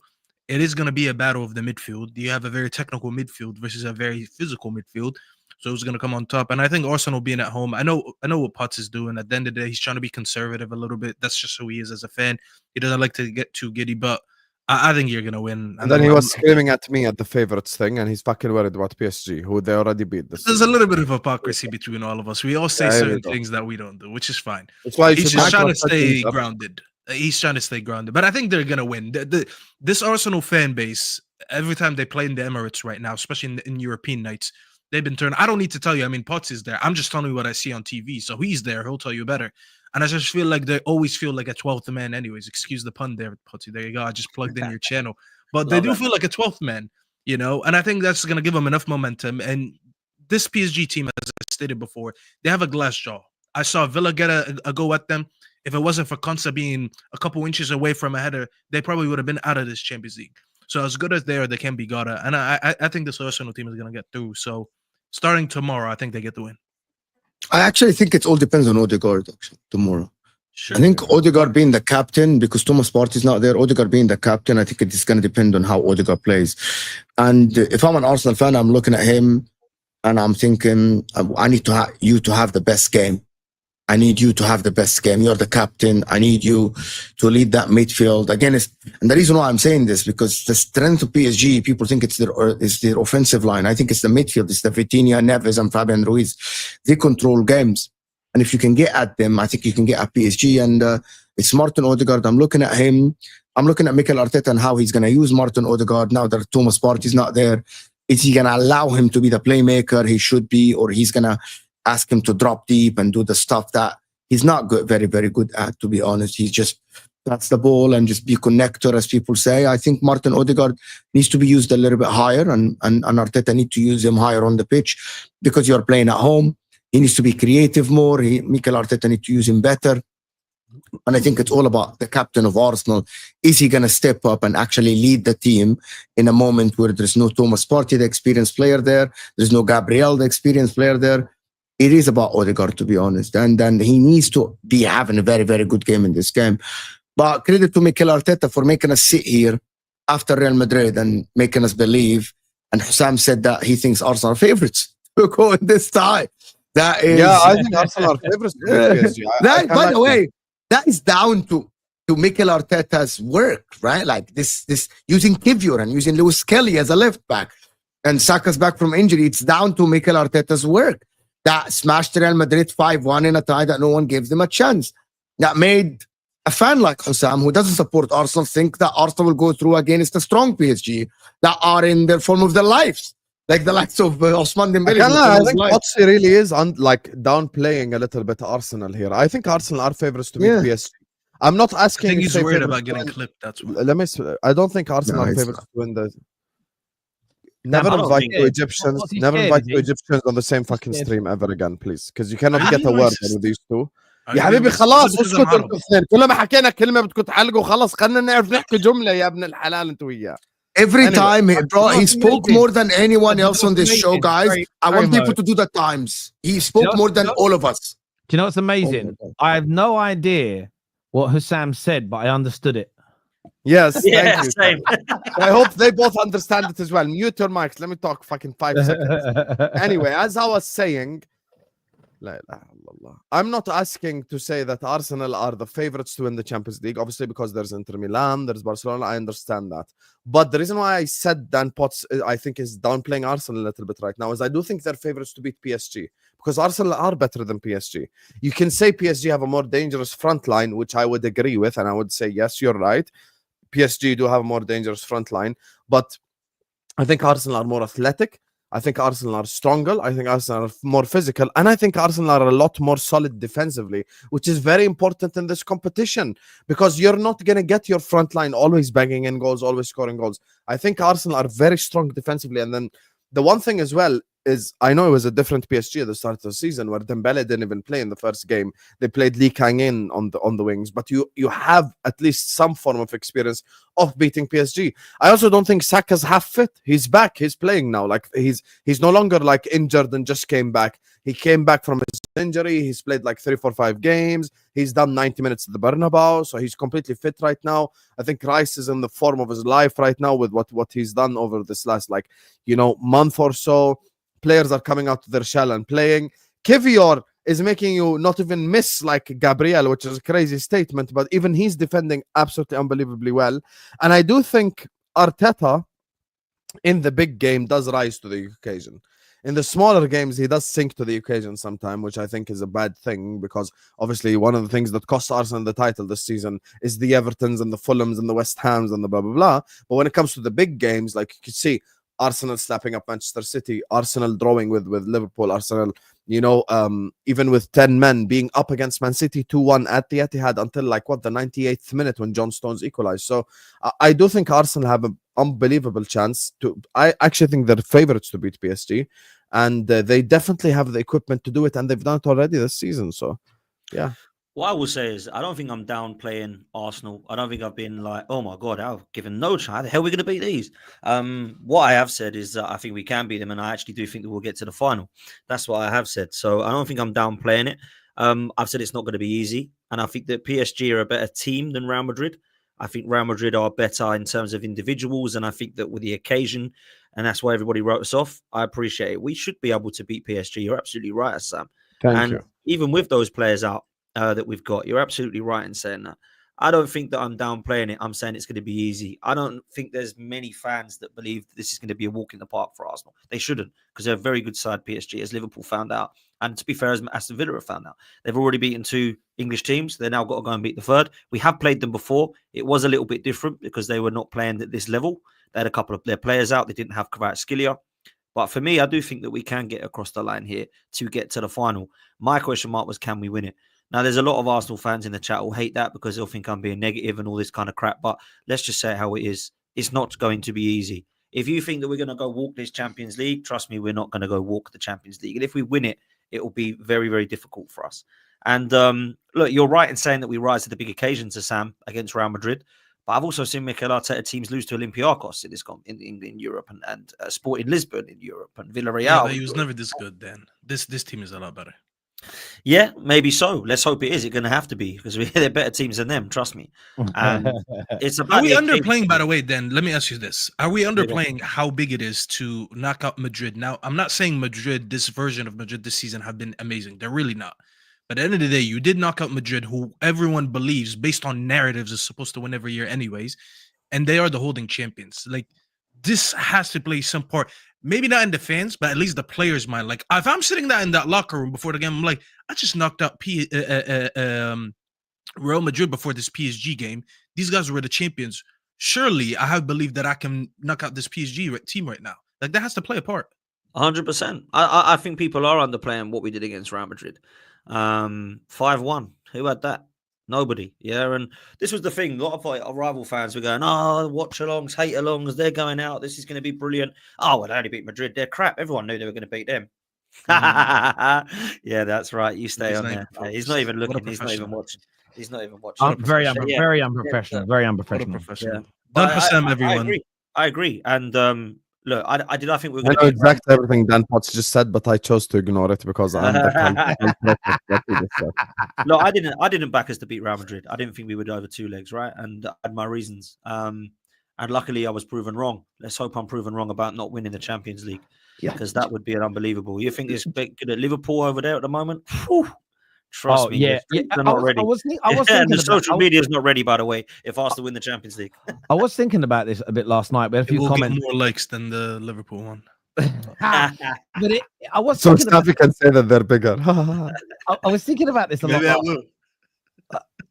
Last night I was sitting there thinking to myself just about Spurs maybe reaching a final, United getting the Europa League, and what that makes the season look like. Then I was thinking, if Arsenal won, like just in terms of who would have a better season, if Arsenal was to win and better's maybe, again, it's a very subjective word, like the bigger conversation, because I actually think winning a league title is typically harder because it's 38 games. But in terms of achievement, if Arsenal were able to knock out PSG and win this final, would it be a bigger achievement than Slot winning the Premier League at his first attempt with this Liverpool side, the 2 in 5 years, as you mentioned, Hassam? Which would be the bigger achievement, do you think, based on the context of the clubs and their situations? Definitely Arsenal winning the Champions League. There is nothing bigger and more difficult than winning the Champions League. I'll not change my logic just because my club is not in the competition. I think the Champions League is the most difficult competition to win.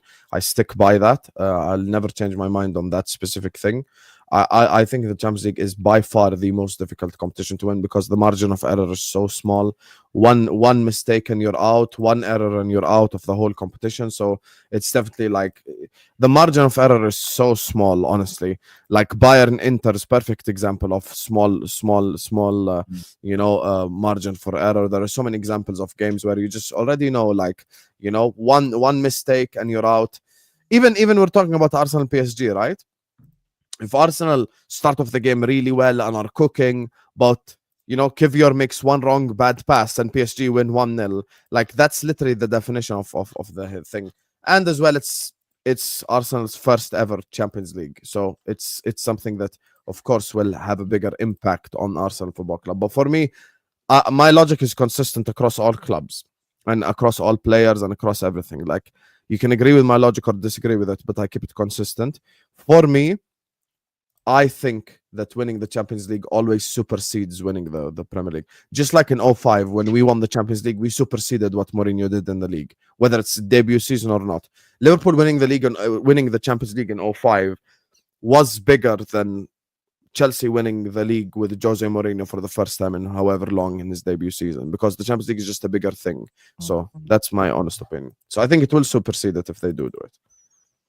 Listen, I understand your logic on that. The only reason I disagree with you slightly is when you guys won, I know social media didn't exist in 2005, but when you won the Champions League back in 2018, 2019, when you won the league the first time around, and yesterday, the amount of Liverpool fans yesterday I saw posting pictures of themselves as children saying, we've waited forever for this, waited forever for this, we've waited forever for this. Liverpool fans celebrated winning your league title yesterday. Just on the outside looking in, a lot harder. Liverpool fans celebrated winning the league title in 2020 a lot harder than your last 2 Champions League. A lot of that is circumstantial. Well, but I also think again. I get to celebrate the first one, the 1 for 5 years. I get that. I get that.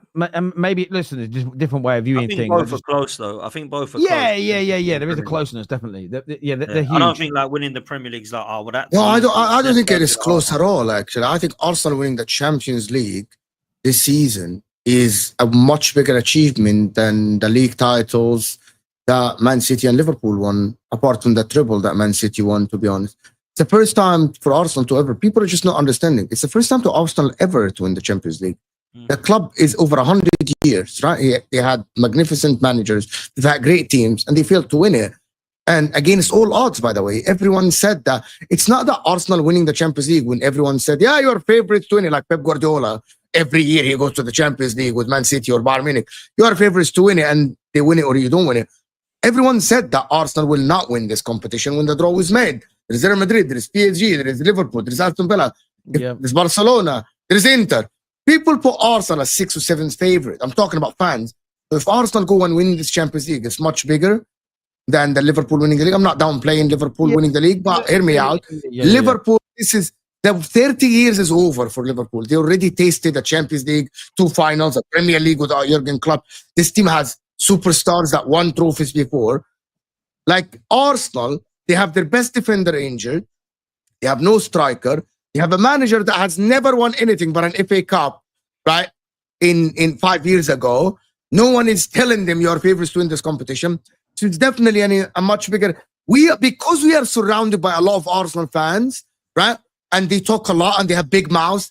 We think that Arsenal are this or that. Arsenal have never won the Champions League. Yeah, I understand all of that. My train of thought, though, is similar to this. Paul here says, stop talking nonsense. Your league is your bread and butter. Shankly said it. Fergie said your priority at the start of every season is winning the league. I agree with that. And that is true. And I suppose what's in my thought is this. This is why Arsenal winning their first ever against the backdrop of being written off, no recognised striker, losing Saka, etc. The dichotomy and the anger and the debate between Arsenal fans, is he good enough, is he not, all of that being in, like I said, achievement wise probably makes it bigger than Liverpool winning the league this year in terms of the attention that it gets, I suppose. But in the back of my mind, and this isn't a dig at Arsenal directly, Man United could win a European trophy this year. It doesn't undo our season. When Liverpool won the Champions League in 2005, what it didn't do is stop conversations internally at Liverpool and externally around how much more you've got to improve next year. Typically, when you win a league title, there's very little talk about, oh, we've got to improve. I'm still worried. We've got all these problems. Because to win a league title, you typically don't have very many problems because of the level of consistency. You can win a Champions League when you're not a complete team yet. So I do think there is a conversation in there. But in terms of achievement, Paul, I do get what both of Sam and especially what Mo have said. It's the backdrop of the achievement. But yeah, I agree with the bread and butter element. I always want to be competitive in my league. That's why winning the FA Cup's amazing. And I know, but winning the FA Cup in isolation isn't the pinnacle of football, even though I think it's an amazing tournament. Winning that FA Cup whilst also challenging for league titles and being good enough to win your league, that's when you're in and around the pinnacle. Because I don't think you can just look at winning trophies. Your league form, I think, is the key indicator of how good or bad you are. Over a 4 or 5 year period, where you finish in the league, I think is the ultimate barometer. Yeah, that is very true. But Arsenal are not like 15th or 14th, like Man United or 17th. I agree with that. It's why I said there's context to it. But I'm responding to what Paul has said there in general. I think in terms of the league, you've got to be consistent over 38 games. In the Champions League, there's more of an element of luck. There's some element of luck in the league, to be fair, but there's a lot more element of luck in the Champions League. I don't think that when everyone's won the Champions League in the last 2 decades, that everyone has been the best in Europe. Chelsea 2012 is the pure example. I always say that. Exactly. Both of Chelsea's Champions League wins. Both of them. Exactly. But the 2012 one was the worst. It was 2012 and 21. But when you look at it in terms of the two sets of fans, Arsenal will celebrate the Champions League more than the league, and Liverpool will celebrate the league more than the Champions League, because both teams are the opposite spectrums, right? So Liverpool are like, oh my God, we've won the league. We've already done that Champions League 6 times. Arsenal were like, yeah, we've done the Premier League 13 times. We've never done this. That's why it will look at. So you might say, oh my God, it's definitely bigger because look at how Arsenal was celebrating. But they'll be celebrating more than Liverpool did when they last won it, because they've already won that before. Yeah. So that's how different it is, in my opinion. Can I tell you guys, if Arteta wins this Champions League for Arsenal, he's Arsenal's best ever manager in my lifetime. No, he's not. No, he definitely is, without a shadow of a doubt. He's Arsenal's best. Arsene Wenger had much better teams, and he failed to win the Champions League. The Champions League is the pinnacle of football. He won 3 league titles. Basically, people won the league title before Wenger, right? People won the league titles before Wenger. So Roberto Di Matteo is a better manager than Conte, people, because he won a Champions League with Chelsea. There is a difference. There is a massive difference. There is a massive difference between both. And you know what I'm talking about? Mikel Arteta has built a team to a point that they are competitive in the league, and he wins them the Champions League for the first time in their history. That is completely different. Jose Mourinho, when he came to Chelsea, is their best manager. Without a he's definitely the best. It's definitely not the same as Di Matteo. It's definitely not. Come on. Now we're being literally disingenuous. Di Matteo. Winning the Champions League is incredible for Mikel Arteta. It doesn't make him the best ever Arsenal manager in history. It doesn't make him better than Arsene Wenger, who went invincible, did doubles and won Premier League titles, FA Cups, 7 FA Cups, the most manager to win FA Cups. You can't just say that, man. And look, it'd be unbelievable. I've said a lot about Mikel Arteta and this ownership. If they get it right and we win a Champions League, I'll eat that humble pie next to his statue that we build. But he's definitely top 3. There's no way that he's anywhere near Arsene Wenger, man. No It way. has to be Or- top You, four. you would trade a double of Arsene Wenger for one Champions League, to be honest. One Champions League is worth more than. Bro, one Okay, Champions League is what but makes it. that's People fine, banter but Arsenal. that's You fine. won Nah, it's 13 not, league it's not, titles, bro. It's not. You say that. Listen, I don't think it can. Wenger won 2. The Invincibles is great. I still look at the fact he won 2 doubles. Yeah. It's the doubles that he did, and yeah, I don't know if a Champions League surpasses it. If, for instance, he wins the Champions League and then goes on to win a couple of Prems, goes on to win a few Prems, maybe if he retains back-to-back Premier Leagues, which Wenger never did, then I think you're potentially in the conversation. I also feel as well, I know we're all rivals of Arsenal. I know I'm under investigation for that, to be fair, but like I still think that's only really a question Arsenal fans can truly answer. Does that make sense? Like, I think Mo Salah has surpassed Gerrard, but in reality, the only people that can actually make that decision are Liverpool fans, really and truly. I'm talking Liverpool's legends, not on a Premier League scale. Let's go to a few super chats here. Let's go to a few super chats that have come in. First one says the only trophy bigger than the Champions League is the World Cup. I agree. Yeah, listen, I do get it. I think I understand where you come from in terms of the margin for error is really small, but then at the same time, you can get a little bit of luck in a game and it helps you win it. I don't think luck can win you a league. You're never going to get. I know why lucky. Man United fans are saying this, because if you admit it, that means Liverpool are bigger than you. That's really the case here. It's not about that. It's not about that for me. It's about the history of my football club. We are the reason that English teams play in Europe. Please, and I'll be honest with you, all banter. You don't know this, do you? Oh, okay, I'll teach you guys. So no, I do know it. You won a Champions League before we did, and you're the one that fought with the no. Please stop. I know the reason. Don't say like, oh, you don't know something. And when I tell you what I know that's not the reason. So when you won your first Champions League, you fought against the association. Manchester United fought against the association so they could go compete in Europe. Yes, I already know the story. But you're 10 years ahead of yourself. You don't. Man United. One of the reasons the Munich air disaster happened is because the FA wouldn't allow us to reschedule a Saturday game. We had to travel obviously back then, just to get to Red Star Belgrade. Just to get to Belgrade, we had to take 2 aeroplanes. It was it wasn't like now you can get a quick chartered flight, private aeroplanes. And the English FA was not happy with Man United and any other champion trying to play in Europe. They were trying to forcibly stop English teams playing in the European competitions. It was one of the reasons we had to rush that flight back.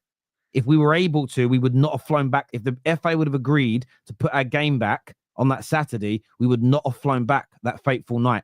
But Man United were one of the leaders of pushing for teams to play in the European Cup.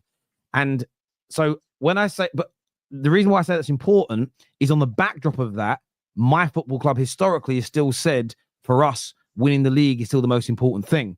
So it's not about admitting Liverpool are bigger or not. It's about upholding the traditions of my club that go back before any English team had even won it, was my point. It's not a colloquial thing. And it's a part of my club's history that I'm very proud of because of obviously not proud of, but I'm proud of what we achieved then. But it's a very emotive time in our history. And I think it's something that I'm never going to forget just because in the modern day world, some people say the Champions League's bigger. I'm carrying on the traditions of my football club and what Sir Matt Busby and people before him and after pushed on. That's all it is, boys. It's not about admitting Liverpool are bigger. I'm just upholding something that's nearly 100 years old at my club. That's all. So Liverpool are more successful. If you believe that, yeah. If you want to believe it. It's as simple as that. It's your belief and your club's belief. Anyone can believe anything, which I believe Inter thinks that they have the biggest fan base in the world. Yes, but again, whatever you want. But that's not what you. And I respect it, bro. I respect what you said, bro. It's because it's very respectful thing. Yes, but at the same time, I can believe what I want. But you said the only reason Man United say that is because if they don't, Liverpool will be seen as bigger. I'm telling you, our motivation for saying that has nothing to do with Liverpool. It's to do with the traditions of our own football club. That's your motivation. Okay, I believe you. You are the Man United fan here in front of me, so I believe you. You represent some Man United fans, and I believe you. It's still for me one of the biggest stains on English football that is still not spoken about enough. How poorly treated we were by the FA at that time, and what it ended up. It partly led to a massive tragedy, and the fact it kind of gets brushed under the carpet now is something that I think's think's disgusting. I really, really do. This here says winning the Champions League is not better than winning the league. Real Madrid only started playing well from January, so they win the Champions League, but they can't win the league. Zayn, I'm gonna give you one. From Zayn, August to December, you get knocked out of the group stages. Zayn, I'm gonna give you one thing. I'm gonna give you 3 years when you win the league 3 times, or 3 years you win the Champions League only 2 times, and you come second or whatever. Which one would you choose? Everyone in the panel here, would you win the league 3 times in a row, or would you win 2 Champions League and just come second these 3 years? 2 times.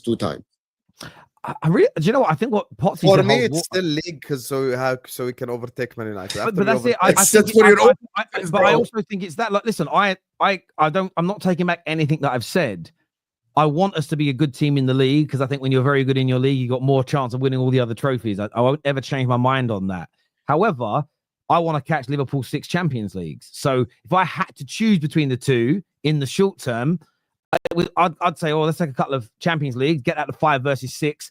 But yeah, man, that's just elite fans of the elite clubs being really fucking really sort of elite. That's a 3-peat. You didn't even tell me that's back to back. Yeah, man, you take the 3-peat. Also, it's 3-2. Why would I take the 2 over 3? Like, yeah, exactly. Basic maths. That makes sense. Arsenal have issues versus teams like Newcastle and Palace, who are fluid in attack, and PSG have the most fluid attack in Europe. So it will be an interesting tie. That's a really. Did you just call Palace fluid in attack? I think it's because Newcastle and Palace have caused us problems in the last games. Yeah, bro. The fact that Newcastle and Palace are being compared to PSG, I think it's crazy. It's so in football terms. By the way, I'm not talking banter here. Newcastle have defended the whole game and played like transition-based football, pressed in very good small moments. Palace have done the same.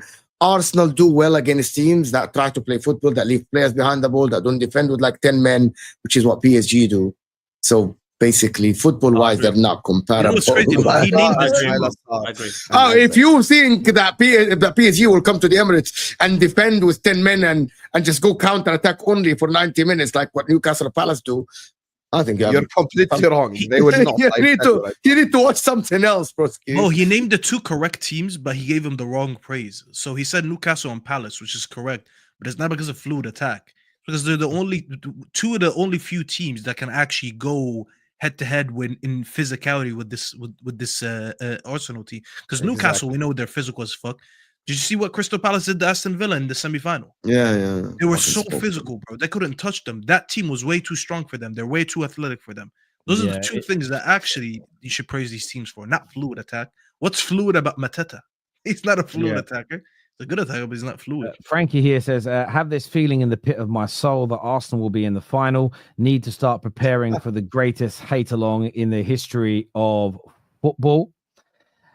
Real Madrid barely been serviceable football team in 2025. Real Madrid, without foul, have gotten outclassed in all big games this season. PSG and Barca, the 2 best sides. Yeah, let's shit on Arsenal and downplay them winning. This Real is a Madrid. lie. This is a lie. We just watched El Clasico 2 days ago. They were 7 minutes away from being Barcelona. So let's not act like they're completely shit. They're not as good as they were over the last few years, but they're not shit. They don't get outclassed in every game. And what I will say about that is revisionism, because in the build up to the only group of people that I saw that were consistently giving Arsenal a chance was the Madrid fans I saw interviewed by Bleacher Report outside the Bernabeu. They're the only ones where you saw Arsenal were really tough. They're really good. I think they might nick it at the Emirates. I think we'll have just enough to beat them here. They were the only ones. It was the local Madrid fans. Everybody else, no chance. And Footy Judge Mo.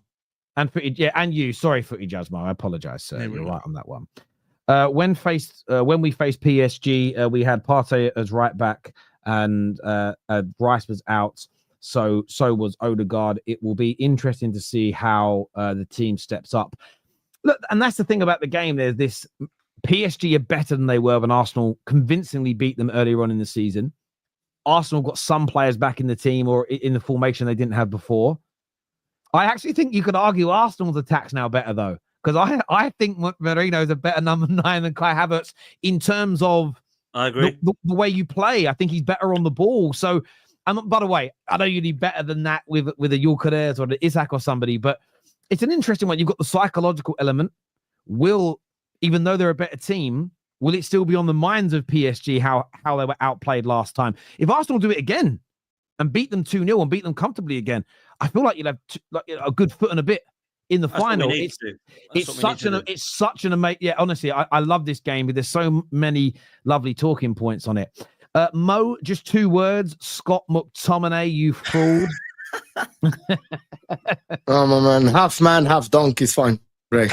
Thank you so much. I've never seen a fan downplay their own team more than Potts. We're one of the best defensive teams in Europe. Stop acting like we're not good enough. Oh, I've said we're good enough, but I just don't believe that we've got the mentality and the know-how to get across the line. Until we do that, I'll have to remain right. I hope I'm wrong and we can do it. Win me a Premier League or a Champions League, and I'll say fair play. Can I ask you a question? Whether you end up being right or wrong about Arteta and the team being good enough to get over the line, will you just be happy when it's over, in the sense of at least those conversations don't have to happen anymore? Oh, God, absolutely. Crikey. Yeah. Oh, it drives me insane.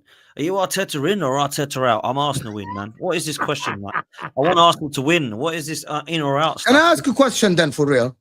Yeah. If you reach the final and you lose on penalty, do you think at that time, you lose on penalty, do you think at that time you will still question the mentality? Yeah, because we haven't got it across the line, have we? All right. Okay. I just wanted to know what you're saying. This is what happens. It's like, have we won? Yeah, but it was how we didn't win.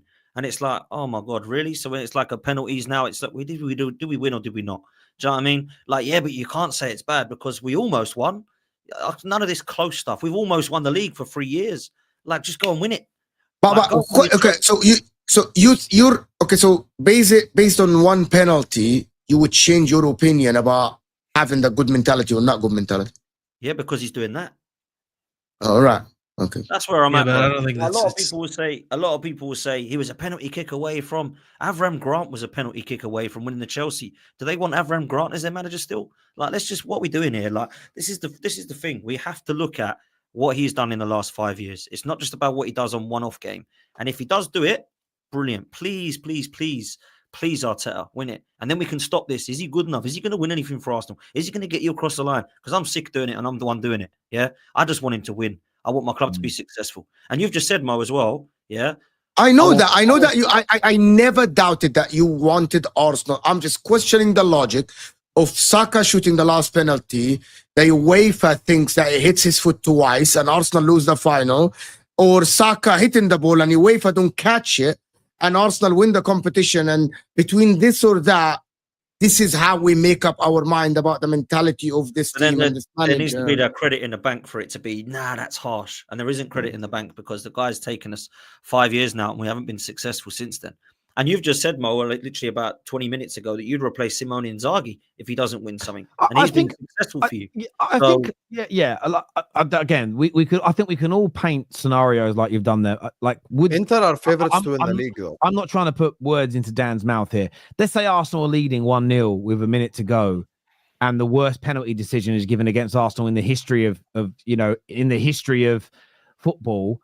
Maybe I'm not putting words in your mouth. Dan, maybe Dan will have a different view of, do you know what? I actually do think we were unlucky today. That penalty shouldn't have been given. But they go into a final and comprehensively get beat 3-0. I think that's a different thing. And I feel like you have to assess the performances, the game state, what happened. You know, if they go into that final. Let's get to the final first. Let's get to the final. No, exactly. You've got to get there as well. That's very true. I just feel, but I get where Dan's coming from. I do. Mo, it's not about what I want to win as a fan. Legacy of great teams and clubs are built on the back of winning leagues, not Champions Leagues. If winning Champions Leagues is bigger, then do City have a bigger overall legacy than Arsenal? Who was more successful in the last 10 years, Barcelona or Real Madrid? Real Madrid. How many league titles did Real Madrid win? In the last 10, I think 4 or 5. No, and Barcelona won more. They have like two or three. No, they do not. You're wrong. They have 4 or 5, and I think Barcelona have. I think it's like 5, 4, and 1 for let's Athletic. let's I promise go you, on. they don't have 4. I think they have 2 or 3. Let's go and I've got it up here in front of me. And So they they- got 6 Champions League as well. in the last 10 years, they've won 4 league titles. They won it in 2017, 2020, 2022, 2024. They have 4 in the last 10 years. So they've won 40% of the leagues in that time. You said 5. I said 3. There you go. I said 4 or 5. Be quiet. Don't twist My it now. point about this, Zayn, is that winning the Champions League is winning that number of Champions League is what makes Real Madrid the biggest club in the world. Where I think you're wrong, and I think Zayn's right, is that if Real Madrid had won these champions, if Real Madrid had 15 Champions Leagues, but only 4 league titles in their history, I don't know if they would be seen as the big. I think it's the amount of league titles, it's the league titles they have with the Champions League, which make a big thing, right? And I think that if for instance, Man United in the next 5 years won 2 Champions Leagues but weren't ever in a title race, I don't think anybody over the next 5 years would say we're the best team in the world. So I think to get to that best team in the world status, it isn't just what you do in the Champions League. Your league form is, of course, you can't be 10th in the league every year and win the Champions League. That's not like. No, I agree. It's strange. Can Salah surpass Henry's legacy? He might, but can we all agree Gerrard is not top 5 to 7 Premier League CMs, as confirmed by the biggest Liverpool fan, Tom Little? Yeah, Tom Little put Gerrard. He put Yeah, Gerrard I saw people sent me the clip. below me. He sent me the list. I cooked Tom. It's fair to say myself, Callum, the Coppish guys, we just destroyed Tom. So also Tom is quite young. He never watched Prime Gerrard anyway. To be fair, Spurs. Oh, you've just done yourself in the debate, but I can't be bothered to open that can of worms. To be fair, Spurs hate justified. History is what Harold says here. Which manager had the best? Potsy, you got to shoot, right? Yes, boys. You know, you got to go. We're already live for a little bit longer anyway. Top man, we'll speak to you again soon. Cheers, bro. Legends. In a bit. Thank you. Which manager had the best first season with a club? For me, it's Ranieri with Leicester. The 5,000 to 1 odds. Who he just stopped the most tactical manager in the world, a certain Inzaghi winning Serie A. Yeah, I mean, first season with a club. Zayn is an AC Milan fan, guys. So this is like prime taking shots at Mo right here, which I love. Yeah, look, I think the way you phrase that question, the best first season with a club, I don't think you could argue against Ranieri because of that's a pretty fair point. I don't think anyone would put an argument up against you. Yeah, there is no argument. Literally, no there actually isn't. Before the end of the show, we haven't spent that much time on it, but obviously the viewers, you dictate what we speak about a lot of the time with your super chats and your comments and everything else. But I wanted to ask a question. It's not really. I'm not going to talk too much on Cunha because I know Staffy's losing the will to live on that one. But I didn't say that. Stop putting words in my mouth. It's not when fucking Fabrizio tweets every 5 minutes. It kills the joy out of something. Yeah, that's all I'm saying, bro. Stop tweeting about him. We'll get him when we get him. Gary Neville, though, and Sky kind of slammed Amorim yesterday and said that forget about transfers. He's got to get more out of this team. He's got to coach the team and manage the team better. Is that tired logic that hasn't been that we seem to never apply universally, or is it true? And if it's true, what are these training methods and man management methods that are going to improve these players? Because I'm not getting that from these ex-pros and pundits and rivals. I don't know what the training methods are to make Eriksen run faster. I don't know how you improve Garnacho's first touch. I don't know how you make Casemiro younger. How are they fair in saying that Amorim doesn't deserve more players and that he needs to improve this team more? Or is that just flawed analysis? What we're saying? Is a Man United fan gonna talk on the panel, or is hello? You didn't get more than 2 seconds to speak. This guy's yapping, blah blah blah blah blah. Every time I open my mouth, United. Like, let me make a big breath. No, I said okay. So I said I want to hear from Mo first because I'm speaking about United way too many times here. And if I say something, hear from Mo first. Let me finish. You were crying when Mo was interrupting you. Now you're interrupting me twice. If I say something here, they're gonna say cope. They're gonna say, "Oh, Amorim FC," all this bullshit. I'd rather hear from a neutral first. So that's why I went to Mo. I didn't go to you. So please, Mo, you go ahead and respond first. He should get the best out of the squad, but at the same time, sometimes I watch Man United and I see the setup very well, and I see the setup okay, and players are not executing what he wants. Having Hoyland, for example, who's absolutely shit up top, is not working. He doesn't have the 10s to play his system. The wing backs are not great. So yeah, he needs to have better players first before I can actually make a judgment on him. But the problem is, I think he didn't change the mentality of some of these players, which is why I thought he would change quicker than actually their performances. Like, I thought he would change the mentality, and we can talk about the Hoyland situation, for example. Why is a player allowed to celebrate a draw because he scored a goal? That is absolutely, for me, when you drew against 10 men in the last minute, you celebrate it, but you don't take it to social media and do all the celebration. In my opinion, you shouldn't be allowed to do that. And I thought that Amorim would fix the mentality, but he didn't until this moment. I'm waiting for new players, to be honest. I don't think he should be sacked, as people are saying. I think that would be foolish today if we're talking about him being sacked and getting another manager. I think we should wait until the summer and see who Man United get. If Cunha, who slots perfectly for Man United. And Why listen, do people want to be like black and white all the time? Can we be gray? Like, because Amorim should be doing better even with this group of players. Yes, you can't be losing this many games. Yes, you should do better. The example, Wolverhampton Wanderers won 5 in a row. Like, we cannot sit up here and just say transfers. But at the same time, yes, you do need to change certain individuals to get better performances. I think it's both sides are true. I don't think the answer is strictly black and white here. I think the answer is a little bit in the gray.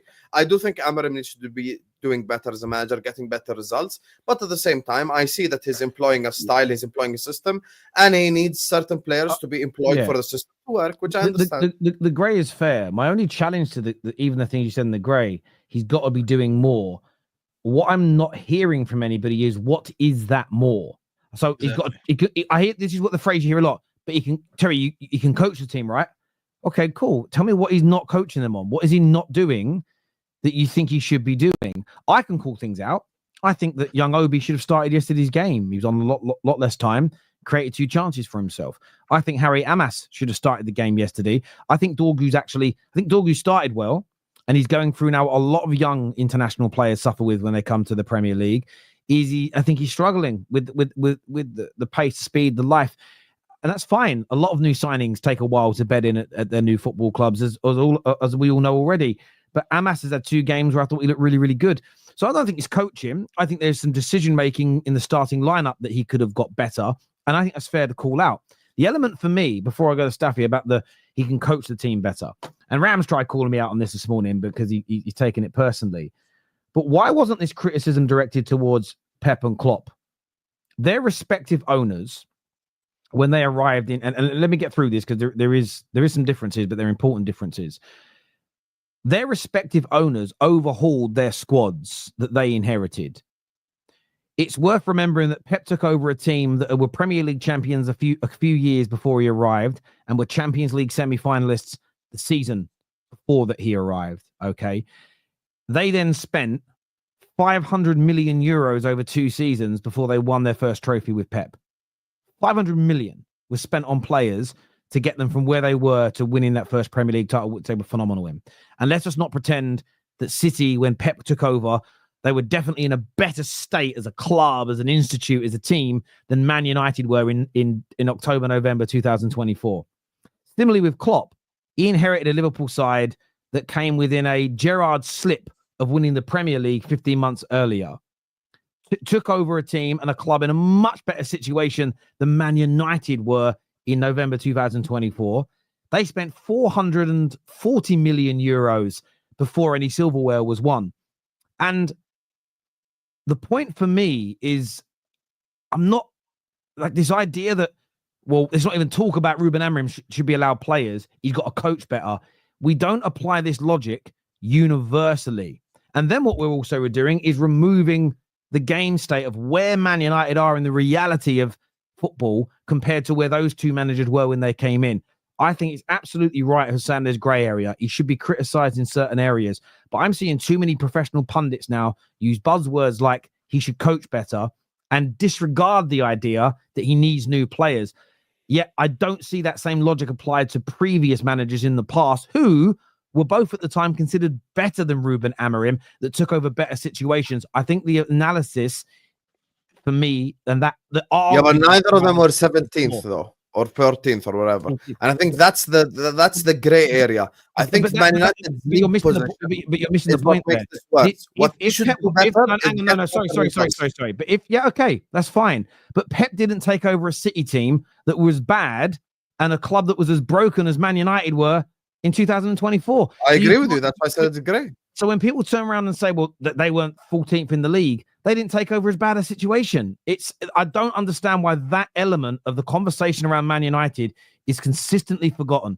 People do it when they say, oh, look at Pep's first 7-8 years at City versus Fergie's at Man United. How are you ignoring what Fergie walked into and had to fix? Ignoring those facts. And it only seems to happen to my football club, and I don't know why. Okay, so I'm not ignoring the facts at all. That's why I'm saying it's gray area. I think everyone needs to be held accountable at this moment in time. I see the system he's implementing. I see what he's doing, which is why I'm not saying he should be sacked. If I said he should be sacked, you should be losing your shit, which I'm not saying. All I'm saying is it's a gray area. Amorim still needs to be getting better results. That's all I'm saying. Final word with you, Steffi. Yeah. I was gonna say, okay, so I agree with Terry in the sense of that everyone says we should be doing better, he should be getting more, but no one really explains to depth what these more things are. And I kept using so many examples across the season.